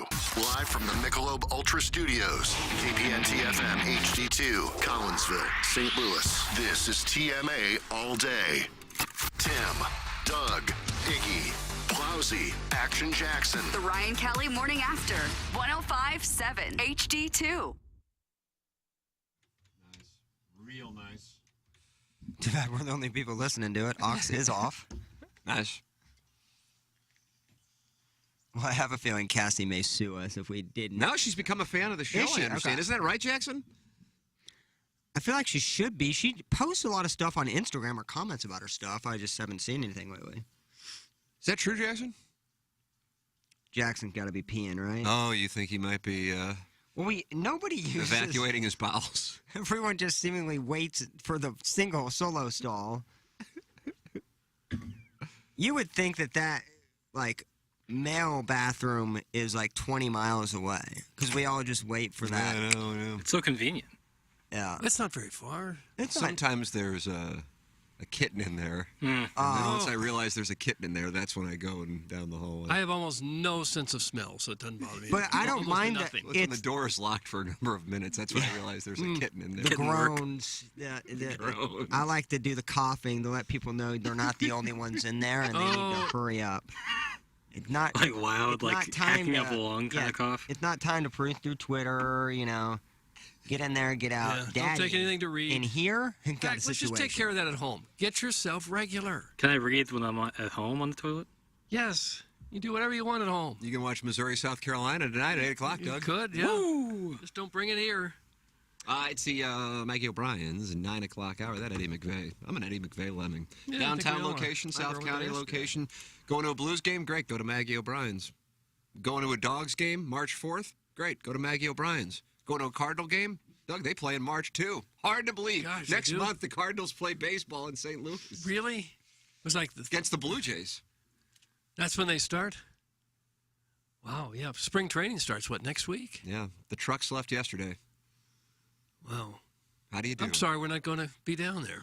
That's always kind of a fun week. No, My TV days, it was a busy week. It was a long Yeah, because you would week. do radio and still have to run and do your TV. Yeah, did live shots at 10:30. Interviewing $20 million a year They players. did with tell iPhone. us initially, Tommy, I believe, reached out to the Cardinals. Tommy Mattern, head of programming here at Hubbard Radio St. Louis. And they were like, yeah, you got the morons can go back to the picnic table. And then a few days later, they said, oh, we're not allowing media to do that. And that was it. Who do you think poo-pooed it? I don't know. I thought when COVID happened, that would be the end of it. But I thought it would be the end of a bunch of stuff media-wise, not just the Cardinals. I thought in general. I was always surprised that we got to do it for as long as we got to do it, especially while Chris Carpenter and Yadier Molina were on the team. Did not like us. Didn't like us. I interrupted John Lackey getting a hug from his daughters. Didn't like us either. He was pissed. Yeah. As he should be. Yeah. I'm an idiot. Maggie O'Brien's, you know what you're going to get there, and you're going to get the best. Local historic Irish pub for over 40 years. And it's directly across the street from the new soccer stadium. It's great for pre- and post-game fun. It's Maggie O'Brien's. I'm a Maggie O'Brien's lemming is what I am. We have the Design Air Heating and Cooling email today coming up in about 25 minutes here on the Ryan Kelly Morning After. So send yours in the morning after at InsideSTL.com. Design Air, sponsor of the email of the day. Jackson and I have a balloon party. And what, it's a sports business themed? Yeah, the Little Pill Sports Business Newsletter. I like the sports business discussions. Yeah, and that this engages me. Yeah. I just can't do the, I don't know, sports stuff. I can gamble, business, broadcasting. Start breaking down, third lines and the outfield, and I'd rather use sandpaper on myself. No. What about the NBA trade deadline? Oh man, that couldn't be. I do that only to watch the text line. I got takes. Lights up like a Christmas tree. Oh God! I think it'd be fun to do the picnic table stuff like for 101 and balloon party though, and see like the reaction. I still don't know if we're going down there. Part of it is we're waiting to hear if we can get the YouTube set up. Like if I can go down there and do the show. I mean, we can do the show anywhere with that Google Chrome that they give us. Anybody can do the show anywhere. It's so easy now. Because back in the day at KFNS, I'd take that big Comrex unit. It was a pretty decent-sized thing. Mm-hmm. And I had that when I was down there for 6 months in 2021. Well, now it's just a Google Chromebook. But I want to make sure we have the YouTube. And Tommy talked with Marshall, the head engineer here yesterday, and he said we'd be good to go. But I don't know if I would. Hubbard has an affiliate in West Palm, if I would go to West Palm. And then I can't do it at the house like I've done in the past with a 1-year-old. So I don't know what the hell I'm going to do. Well, you can do it with just a laptop computer now? Yes, you can, but not the YouTube part. And I want to keep. I want to be up for YouTube as well. And I think we'll be able to do it. And plus, here's the other thing: fun facts for no and tell. I mean, I know most people are aware of this, but I can give it specific dollars. The costs of living in South Florida, different than Panhandle, Jacksonville, whatever. Even though those costs have gone up as well. Are otherworldly. Now, I want to make this crystal clear, because I'm actually going to talk dollars here. And I know that can upset people like nobody's business, unless you're talking about, you're running for president, and you're talking about how poor you were growing up. We had nothing. My parents were total losers. I deserve your vote because of that. Thank you. God bless America. So I did not join this place. To be clear, the place I was playing in 2021 when I was down there. Think you ever played that place? We're not naming it, by the way. I thought you might have. No? I don't know which one you're talking about. Okay. In West I don't know Palm? who did? I feel like some of you guys did. We had clients come down. Me and Doug played. Yeah. Joe Rod, right? Joe Rod? Yeah. Remember that? Yeah. Okay. Oh, I've played there. I'm not going to name it, but yeah. Okay, so anyway. Yeah. So the initiation in 2021, and for the record, I didn't join it. I'm not joining multiple clubs all over the country, as wealthy as I am. Was $15,000. What year? This was 2021. I bet I can guess what it is now. Fire a bullet. What was it in 2021? 15. 85,000. It's now 100,000. Oh my God. That's so dumb. And Wellington's down there, and we were texting last week, and he goes, any place that is worth anything down in that area now is a 6-figure initiation. Initiation. There are places where the initiation is now $500,000, and there's one that's $750,000. Those are the ones I'd be interested in. Right. But what is, and this is dumb, so, but I'm not a country club guy. What does that, so you're put on a wait list? Or do the board decide if you are going to join, and do you get that initiation fee back if you're denied? Oh, sure. What is absolutely. okay. I just didn't know what that, like. Skip Berkmeyer immediately texting me, wondering which one. You know what Seminole, you know what Seminole is? That's just not open to the public. But what their initiation? I have no idea, but that's couple hundred. That's higher. You think some of that Higher is all day. wealthy people moving down from New York and everything because they're It's- going by the it's- thousands? It's all, everything's always economics, whether it be AM HD2 radio or country club. It's the same thing. It's supply and demand. Yeah. I'm telling you, guns and butter. And now all the country clubs have probably reached capacity, and so they can charge whatever. If you want in, it's going to Because then cost you people, this okay, much. well, I can't get into this one, so now I'll go here. And there's probably a waiting list there. They're getting close to a waiting list. My neighbor is a country club member, and he says at his club, they don't even have assessments anymore. And it used to be if the club needed a new roof or anything, they'd hit everybody up for $5,000. That doesn't happen anymore. They just let another member in, and he comes and Sure, because it's ponies up the money and straight windfall. Mm-hmm. Yeah, that's just the deal. It's so. I mean, that's good. That now you're talking about local, right? Yeah. St. Louis. Mhm. But long waiting list for most of the clubs. That's correct. And that wasn't the case at all. If you go back 10 years or so ago, they were moaning about it. Boy, you can't write this stuff off anymore. The big corporations aren't getting country club memberships for their executives. I did find a top 10 on the most expensive initiation, but again, I don't know how But accurate it's not. this is. It's like when that's we what I'm type saying. in net worth. Like, Yeah. who in the hell shares that stuff? You know, you share that stuff. It's the first way to get your ass kicked out. So anyway, and so that's just with a country club. The housing is absolutely asinine. So what they're doing is they're just going deeper and deeper into the swamp area and just building that up. Yeah. You know, so it's going further and further west. I personally couldn't care any less about living. I mean, if I could, it'd be great on the water. But that's where the real estate gets even more expensive. Yeah. So now it's going further west, and I just want the climate. You know, that's all I. Yeah, you get too close to a pond or lake or something. Now you're dealing with alligators coming out of there. I don't want that. Just build a fence, Doug. Wow. They can climb right over a small fence. They're not climbing over fences. Small chain link fences. I've seen it. Have you? Mm-hmm. You seen one climb over a fence? I've seen the video of it. Yeah. YouTube. Well, I don't remember exactly where it was. Iggy is eviscerating your credibility on this topic right now. Photoshop. How do you think alligators get in some of the ponds in residential areas? Gerbils. You think they walk down the sidewalk? Well, they don't climb over fences. Sometimes they can. They can climb over a small chain link fence. Gerbils. Maybe there's a hole in the fence. They go through it. I'm just imagining like 100 gerbils under one alligator, transporting it around South Florida. It looked like he's floating. Mr. Lick says he would like to call in with initiation fees for local country clubs. Lick's going to call in because he belongs to all these ones we're talking about. Probably. You think there's anyone who belongs to all the clubs in town, or at least the top 5? I think there are people who have access. Well, sometimes they have reciprocal privileges, don't they? Well, but that's different than being a member, but access. Well, the one in China is definitely $1 million. The number one was, because they have people that are quoting theirs. But that's the only one that I've seen that's overseas. All the others seem to be American. Wonder what it'd be like at like Riviera. See, they have Augusta on this list, but I don't know if you can join that. Same You with can't join that. At certain clubs, like it's not like it's just like, hey, anyone if you got the money. I'll call Jack Wagner. Well, he might be. He would take your call. Remember All I Need? Was that 1984? It's either Riviera or Bel Air he belongs to. I think Bel Air he belongs to. Okay. And he would get you on there? No, I'd ask him what the initiation fee was. He would know you well enough to give you that information.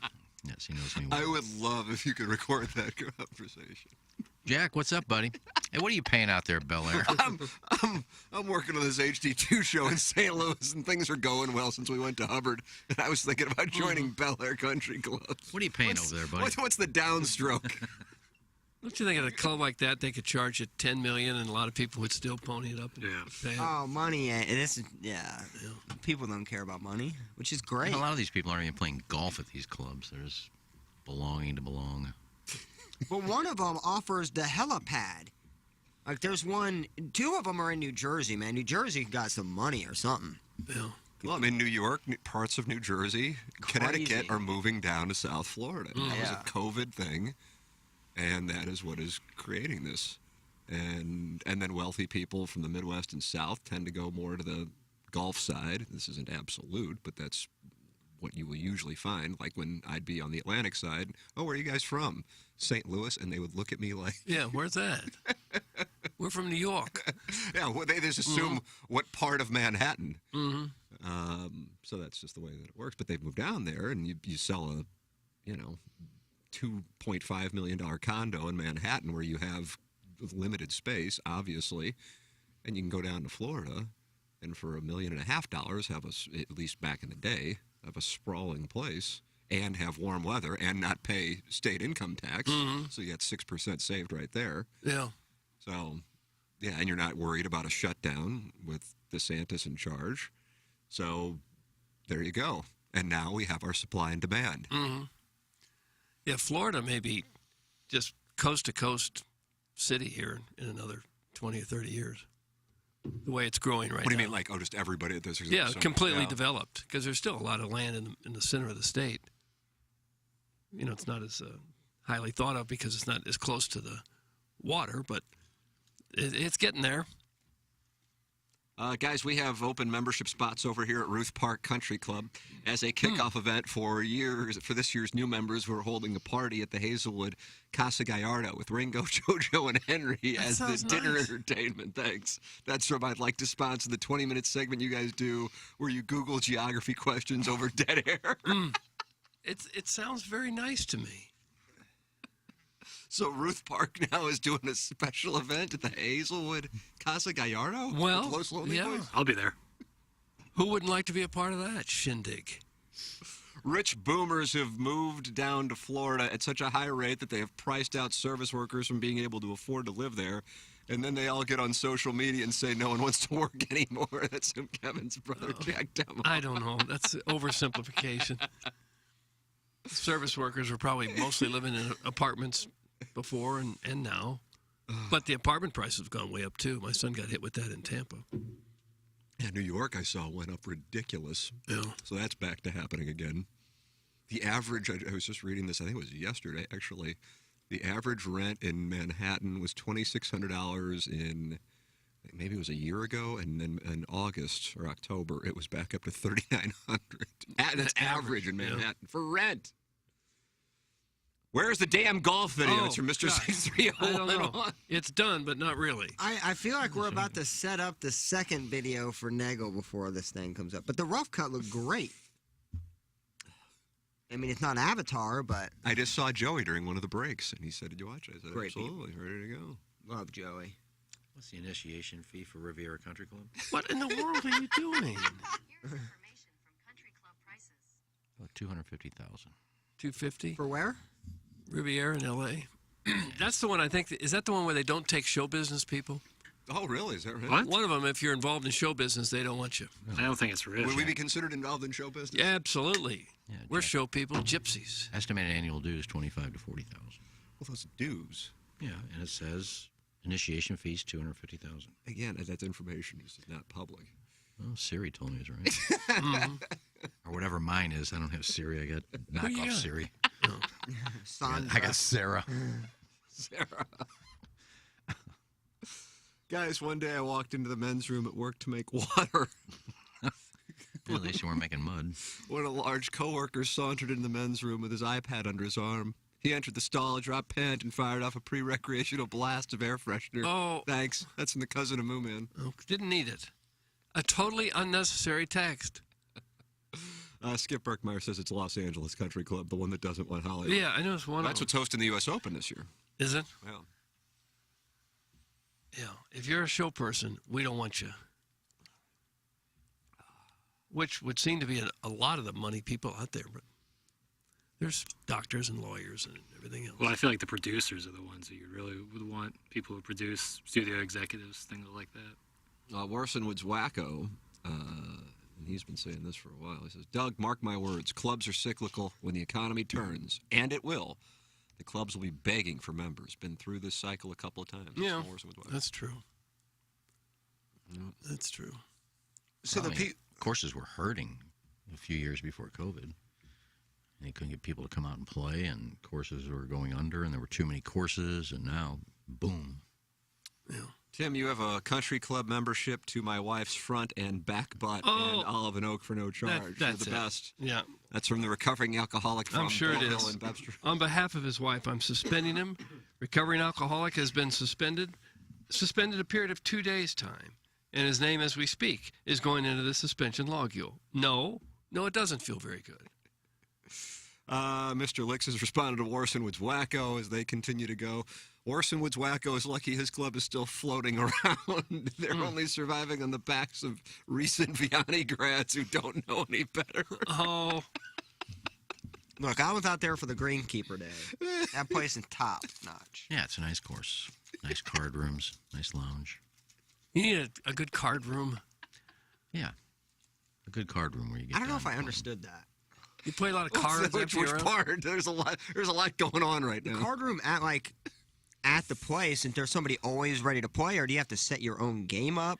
Well, Just card room is just a place. Whoever's around, I guess you say, I'm hey. sure one of your buddies has a very nice finished downstairs basement, right? Near the course, I'm sure of it. Well, I don't know. let me tell you. When Jay and I played when Jay and I played Bay Hill, we got done with the round, went to the card room to have a cocktail. There's Mr. Palmer sitting in the back. Wow. Hey, Arnie, how about a round of pinochle? Just holding court. Drinking his Kettle One and Now, that's pretty just cool. chatting with everybody. That's pretty cool. That was a card room. But it was where everybody just go drink. Now, people get gin games going in there, but... Gin rummy. Yeah. Okay. Yeah. I never had I never had time to join a country club in my days when I golfed enough to make it worthwhile. Didn't you play Doral a lot, didn't you? Yeah, we got to play Doral. Was it the Blue Monster? Yeah. that place Well, is Blue Monster cost us $20. The other 3 or 4 courses were free. And, of course, $20, we said, we're not paying that. You kidding me? Not paying that. Now, when this one's free, yeah, we had a little card. This was during the off-season. It was during the spring and summer and fall we could. Winter, no, it was too crowded. They wouldn't let us play for free. Damn. We played the Blue Monster, and Jim McClain was there on the driving range talking to us. The actor? Jim McClain? No, the club pro. Oh. John McClane was the character in Die Hard. Yeah. That's who I thought you saw. Yeah. I'm just throwing out names. Okay. I'm blessed. I'm going to throw out the name Tommy Cibulka. Okay. That's the name I'm on. What card room does he hang out in? I've seen him play. VIP Auto Accessories card room is where he is. It's commercial van and truck upfitting. Man, they are working with a lot of our sponsors, and I love that when the sponsors work with each other. It's great. Munganess, St. Louis Acura, and Alton Toyota, and Design Error. They work with VIP Auto Accessories. They're all local since 1979. Tommy says, call them directly. We give away secret phone numbers on this show, 314-428-3900, 314-428-3900, or email them at tommy.cibulka@vipautoaccessories.com. VIP Auto Accessories, your one-stop full-service shop for all your auto accessory needs. And with this being winter, this is the time to get that remote start for your car. They do that at VIP Auto Accessories. VIP Auto Accessories. Think and about, and then also it. Think about it. What do you think? Yeah, I'm thinking about it right now. Mark Hanna would tell you to pay $250,000 to join a country club, I would imagine. I think he would say that'd be a good move. Especially if you really have to put a lot of that on credit. Sell your house, maybe. That's the way to do it. If you can just barely afford it, a country club makes a world of sense. 314-889-0503 or go online at evergreenstl.com. That's Mark Hanna, Evergreen Wealth Strategies. And he's the great communicator, and he is good people. And I say it, and I say it over and over again, and I just want to, if I want to take the audience and I want to take them in. And let's say I spent the night with every member of our audience. Imagine that. Well, you threatened to outside the dumpster at that time. That was different. That was just using my hand. And that was only top 15. That's correct. This would be a full night, the whole thing. With each of the listeners. That's correct. And the pillow talk would be, I loved our time together, and I want to see you again, but I need you to get a financial advisor. Not for me. Yeah. Not for me. I'm old money. But for you. Everyone needs a financial advisor. That would be my counsel to the people. What would be my greatest piece of advice? Get a financial advisor. And actually just follow the plan. And it's not like, oh, but I'm 24 and I want to go to Wheelhouse and, chase it around. Dance by myself. As the tin roof. Case might be. Whatever. I get it. I understand that. Then you're going, I'm only making this much, and now you're telling me to put this away. Get in the habit of doing it, and then you will see how it starts to grow, starts to compound. Mushroom. How do you do? And what position that puts you in when you're in your 30s, 40s, and forget about your 50s and 60s. That's the move. It's the greatest financial life tip I can give to anybody is somebody who failed to do it. And the best person to do it with, person I think a whole hell of a lot as far as just a person goes, much less the fact that he's a financial advisor. It's Mark Hanna. Life Sherpa. Life Sherpa, 314-889-0503. Or go online at evergreenstl.com. Doug, here is this audio. Now, I've been told this isn't Adam Levine, it's Adam Devine. Jackson, is that right? I remember Andy Devine. It's Adam Levine. Adam Devine. Okay, I don't know. You give this Adam Levine, lead singer and on we'll Maroon come 5. in a whomping and a wailing. I think that was Andy Devine. People were texting and saying it's Adam Devine. Doug, you know him from Pitch Perfect? I don't know him, no. Yeah, these texters are goofballs. It's Adam Levine. Otherwise, it wouldn't be. It's crazy that the production on this is dramatic as it is. If it was Adam Devine, it would be super crazy. All right, well, we're going to take let's take a little listen. Hit the lever, Plowsy. This is the Andy Devine and Jimmy Buffett song. I wish I had a pencil-thin mustache. The Boston Blackie kind. A two-tone Ricky Ricardo jacket and an autographed picture of Andy Devine. Who's that? Michael Franks? He's an actor. Okay. I have to tell you, I was a huge Maroon 5 fan, and I'm glad that you agreed to sit down with me today and discuss the scandal surrounding the infidelity in your marriage. What in the world? How many times did you cheat with women that you met on Instagram?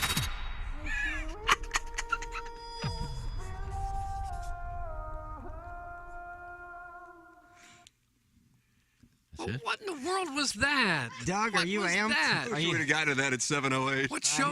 What show were they on there? Call her daddy.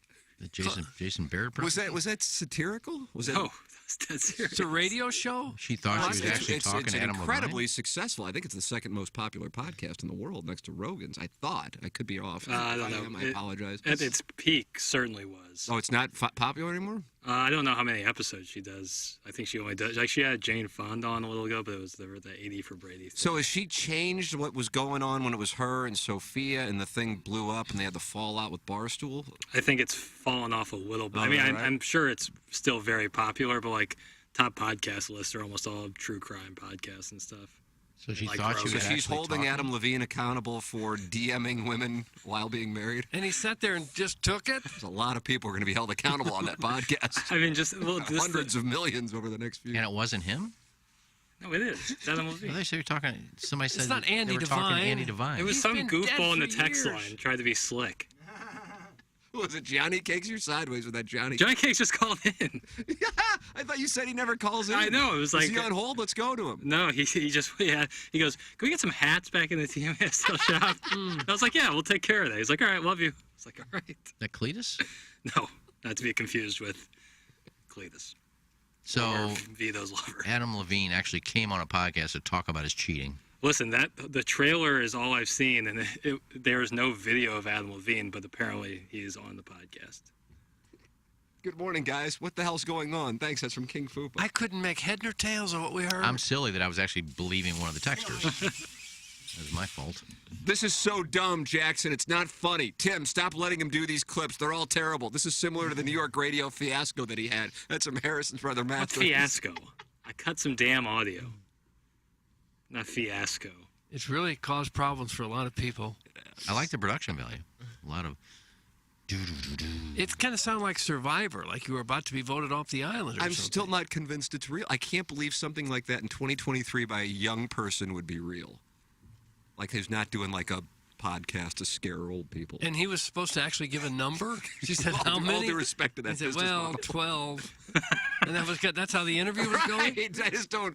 I'm going to call, even though I realize I might be losing. I'm going to call this because I just can't believe that was real. That there's not more to it. That was all Caller Daddy tweeted out. It was just this video, this trailer, and it was really intense. I saw someone quote tweet, it's like, you would have thought that she had JFK Jr. on it or something. Now, when you get somebody like Jane Fonda on, who's 80-something. 85. And still looks good. Yeah. Probably doesn't know who she is from Adam as far as this podcast. Do you think it's a publicist that said, look, she's got so many millions of followers, it's a good show to go on? 80 for Brady promo tour. Art Sears? Yeah, she was wearing a Tom Brady jersey during her interview with him. It was. How is that movie? Doug, you saw 80 for Brady with the family? It looked Is it even out yet? horrible. Oh, yeah. It's a classic February, January release movie. What does that mean? They don't release movies that will be up for any nominations or anything. I thought this Rita part of the Moreno year. might win Best Supporting Actress Yeah, for 80 right. for Brady. So until like March or even the summer with summer blockbusters and franchises, it's about a bunch of crap. Because recency bias, that's why all the award-nominated pictures come out towards the end of the year. Is Rita Moreno 90 yet? Let's find out. Good question. Let's get some dead hair going. I mean, We're looking up. she is still attractive, Rita Moreno. She's 91. God, she is still good. What is it, Julia Louis Dreyfus or whatever? Yeah, that's correct. I didn't mean whatever. She's a huge too. Why was she in Wakanda Forever? Did Was she? anybody watch that? Yeah, She she. was? I'm not. I'm not. I am not kidding. Edie Wait. Falco's in Avatar too. Wait. No, it might have been Molly Shannon. Let me see. Molly Shannon. What's going on the show right now? Julia Louis-Dreyfus was in Wakanda for forever. I can't believe that. Dude. We're talking about hot 90-year-old actresses. Julia Louis-Dreyfus, she's 90. I think Rita Moreno is still good looking. Yeah. She's a very Yeah, attractive she, woman. she definitely 100% was in it. Yeah, she's like the bad guy. Really? I'm not kidding. She's in Wakanda Forever. Oh, yeah, I watched yeah, it she the other is. day. I didn't see And it. I'm wondering why. No, plays No, a guy. straight up, why? I mean, she's worth $500 million. Like, Probably more than why that. do Good that? agent, I guess. I'd say she's got more than that. Yeah, Yeah. she's her Dreyfus family. Yeah. But I mean, who's doing Wakanda Forever? Well, And I love the she- movie, but it People are furious with the plot for a spoiler alert. What was the spoiler? I mean, That she's in it? I don't know. I'm pretty sure you can go look at the cast bro, before you like watch the the movie. and cast see who's is in it. online, G. I mean, Come on, Jesus. G. What the Back hell? off, bro. What spoiler? I mean, I'm sure don't she. know. Oh, what? You have every reason to be hopping mad right now. Spoiler. No, she plays a good part in it. I was just blown away. Like, what happened to her? I Googled her to see if she lost, like, money somehow. Or a bet. What, was it a bad movie? Oh, good movie. Well, I why love wouldn't that. you want to be in a good movie? It didn't seem like it's her style. Like, a movie in general. She's just trying to doesn't- branch out, G. Everybody is in the MCU now, though. Like, That is everybody is everyone. in. Everyone. The Robert Redford is in Avengers. Gosh, he's got to be close to 90 himself, Yeah, isn't he? yeah. The guy who started Sundance Film Festival is playing like some B-roll in Avengers. Well, maybe he needs a credit to get his after pension. I'm submitting this for the worst show of the year. Ken's Grammy takes back-to-back days. Now Jackson with this movie nonsense. Nobody cares. Tim and Doug, cut these idiots off. That's from Harrison Brother Matt. Why Jackson would push that audio clip on us, I don't know. And I'd Wait. just like to apologize. I'm She's actually in the gonna Black get. Widow? Who? Julia Dreyfus? Okay, so clearly they're doing some kind of legacy. Caller Ellen is agreeing, saying that G said JLD was bad guy. G said JLD was the bad guy. Who's G?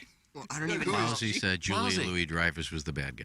Okay. Well, I didn't think. Gotta be honest, not too intimidating. I speak Ellen. Yeah, well, she really wasn't like the bad guy. She just wanted to turn in the. All right, I'm gonna give spoiler right now, trying to justify my take. But no, she's not the evil bad guy. She just has bad intentions. Oh, And yes, she's in the movie. I'm sure the cast was released 18 months ago. okay. You can give a spoiler alert on something that came out 18 months ago. Well, it just came out, but I'm saying like the cast was probably created and set. Well, sure it was. I Go like to know watch how it. It's that a good girl movie. got- I like to know how the girl got Jane Fonda on. 80 for Brady Press Tour. We just explained that. How do you sign up for those? Art Sears. Art you Sears. sideways with. When I was talking to JJ at our table the night you guys wouldn't save me, he was talking about. You walked up to JJ and I initiated said a conversation. hi. I said hi. I didn't think it was going to last for a half hour. And out of the blue, he goes, "Well, when you got 8 hours to kill, do a lot of guests. I worked through this guy named Art Sears. I go, I used to work with Art Sears. Did you? Yeah, he brought up Art Sears. You two had a lot in common. That's about it. Nice enough guy. Just A couple of old war horses in the radio business. Just I remember talking it over. starting talk radio in 72. In 75, I was on the beach looking for what I was going to do. They wanted to pay me this to come over and do their show. I said, ha, not for less than this. I'll do it with that girl, Joanne. And we've been doing it for 2 years. I kept looking over at Tim. Can you come over and get me? Nobody helped. Well, we thought you were enjoying your chit-chat. Yeah, we thought you guys were fast friends. Nice enough guy. Just a couple of old war horses. I didn't need a 20-minute conversation. I went to smoke, and he came out with me. Did you really? Yeah, I'm going to go smoke. I'll join you. God. Single gentleman, too, I bet. Come on, you enjoyed your time with him. I said nice enough guy. I don't like talking business. No. No. You keep your financials very private. What else would you talk about? Take much. We're there on a radio tour. What else would you talk about if not the radio business? Well, you don't talk at all. How'd you enjoy the catamaran cruise? Great. I had to work 9 hours. I had to do all this. We had problems back at the studio, so I had to go, oh, I don't care. Go interview the bus driver. And he did. Ladies and gentlemen, it's time for the Design, Air, Heating, and Cooling email of the day. Mizzou, 1983. I was the new roomie, so I was stuck with the bottom bunk. But sometimes being stuck ain't so bad. I was kind of dorky my freshman year, so I had absolutely zero game. Just a Midwestern boy from the mean streets of Afton. But my roommate? Well, my roommate was absolutely slaying him. Dude was handsome as the day is long. Quite often I would find myself with a chubby because Todd always brought home the hottest girl in the bar. Those shiny high heels would quite often hang over the bed, and it would really turn me on. Kind of a cute story. 40 years ago this very day, Todd was moaning extra loudly like he was being ridden hard. So just imagine my surprise when off the bed drops a hairy man, leg in loafers, with this dude screaming out some stuff about alligators' dexterity. As Todd wept from the enormity of his new lover's shaft. Doug, what a phrase. I didn't like it. His sexual conqueror pulled off his khakis the rest of the way, then winked at me and said, "I can go all night, Buster Brown, and you're next. I hope you've gotten yourself regular, because I'm taking you from behind." No.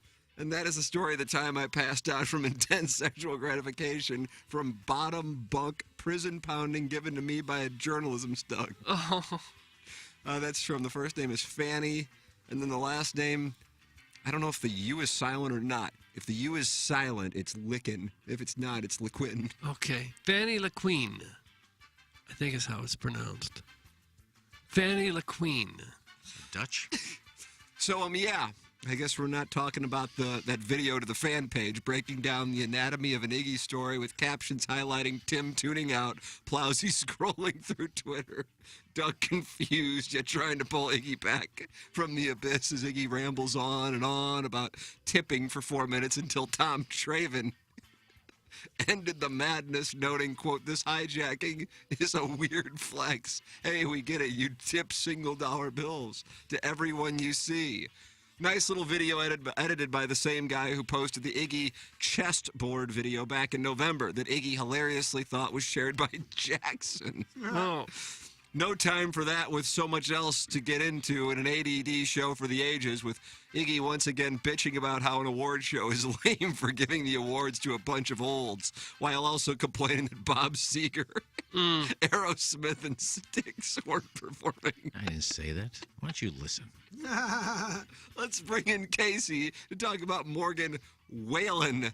But first, let's get into how Sally Field got naked in Pumping Iron. Fact check, Sally got naked in Stay Hungry with Arnold Schwarzenegger and Jeff Bridges. She was not in Pumping Iron. Nice show prep, ass. Oh. Iggy wants to see outtakes from ass-eating scenes where someone farts in another person's face, but doesn't understand why Tim wouldn't want Iggy on the other side of the wall, pleasuring himself like Charlie Murphy in the mad real world.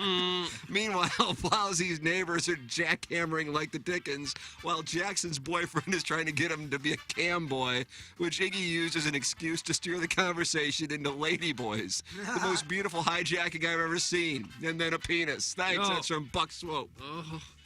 Buck Swope with a nice little email. And I guess finally, wow. No, only Jackson, 3. is the filtered file full? Week batch today. Wow. Morning, first-time listener here. Love the show and can't wait to join the online message board I hear so much about, where 7 of your divorce manual labor listeners argue about military defense strategies and spy technology all day. Anyways, you guys always spend the entire 9 o'clock hour Googling things and talking over one another while the guy in the extra-large picnic blanket, zipped up to his binocular goggles, voice commands questions to his Motorola sidekick while on speakerphone. Much success. Give me a minute. I'll message Wagner or McLean. Iggy saying, "Hold on, I'll text Jack Wagner" is one of my favorite things I've ever heard. That's way after the designer. Who was that from? Give me a minute, I'll message Wagner and McLean. Give me a minute, I'll message Wagner and McLean. Or McLean. Okay. Well, it's between the 3 of them, because they were all decent. Yeah. I like this Buck Swope email. Yeah, sure you do. I'll go Buck Swope. I give credit when credit's due. Is a better email. I'll go with Buck Swope. Wow! Really? What a moment. Okay. What a moment. I think Buck Swope has taken the lead now. Who you voted for? Yeah. I'm dead serious. It was super close. I don't know. Yeah, I would have said Jack McLean if I thought you were going to go there. Wow. I was. The last one was it for me. I think I probably, and I'm a big Buck Swope guy, but I think I would have gone with Give Me a Minute, I'll Message Wagner McLean. Yeah, damn. When you can deliver like that and also keep it under, 30 seconds. Mm-hmm. That's nice. Really nice. No, Swope's is pretty good. So, I mean, there were a lot of lies in it, but it was funny. So would you give it to McLean and not Swope? No, I can't change. Okay, yeah, that's once the vote's in. All right, time for us to shut it down. Doug, you have 2 sound stories today. I do, yeah. So no time for Pepper and Jeannie then, right? Yeah. Oh, Dan the luck. Jackson and I are going to have time for Balloon Party, driven by Munganess, St. Louis Acura, Alton Toyota down the hallway. They're probably not going to be happy with us, I would guess. So we'll deal with that. Did the Blues play anymore?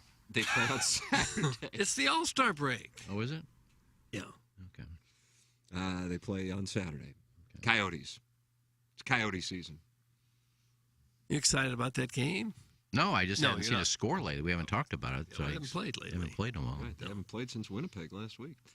So we have that coming up, and Jackson's got a big sports business series of questions coming up. I always like those topics. What time's Kerber? 10:15. 10:15. All right. Doug's got a sound story. You can get a sound story for Valentine's Day. Just get one in general. mysoundstory.com, and enjoy the festivities. That's all. That's all I got. All right, we're going to go down the hall. We're going to deal with it. Okay, come and get your whooping. Close up the Maggie O'Brien's 9 o'clock hour for the Plowhawk for Action Jacks for Kenneth Iggy for my brother Kevin Douglas up in Vaughn. I'm Tim McKernan. This has been the Ryan Kelly Morning After from the Michelob Ultra Studios, closing out the Maggie O'Brien's 9 o'clock hour. Whoever said there's nothing new under the sun hasn't been to the new press.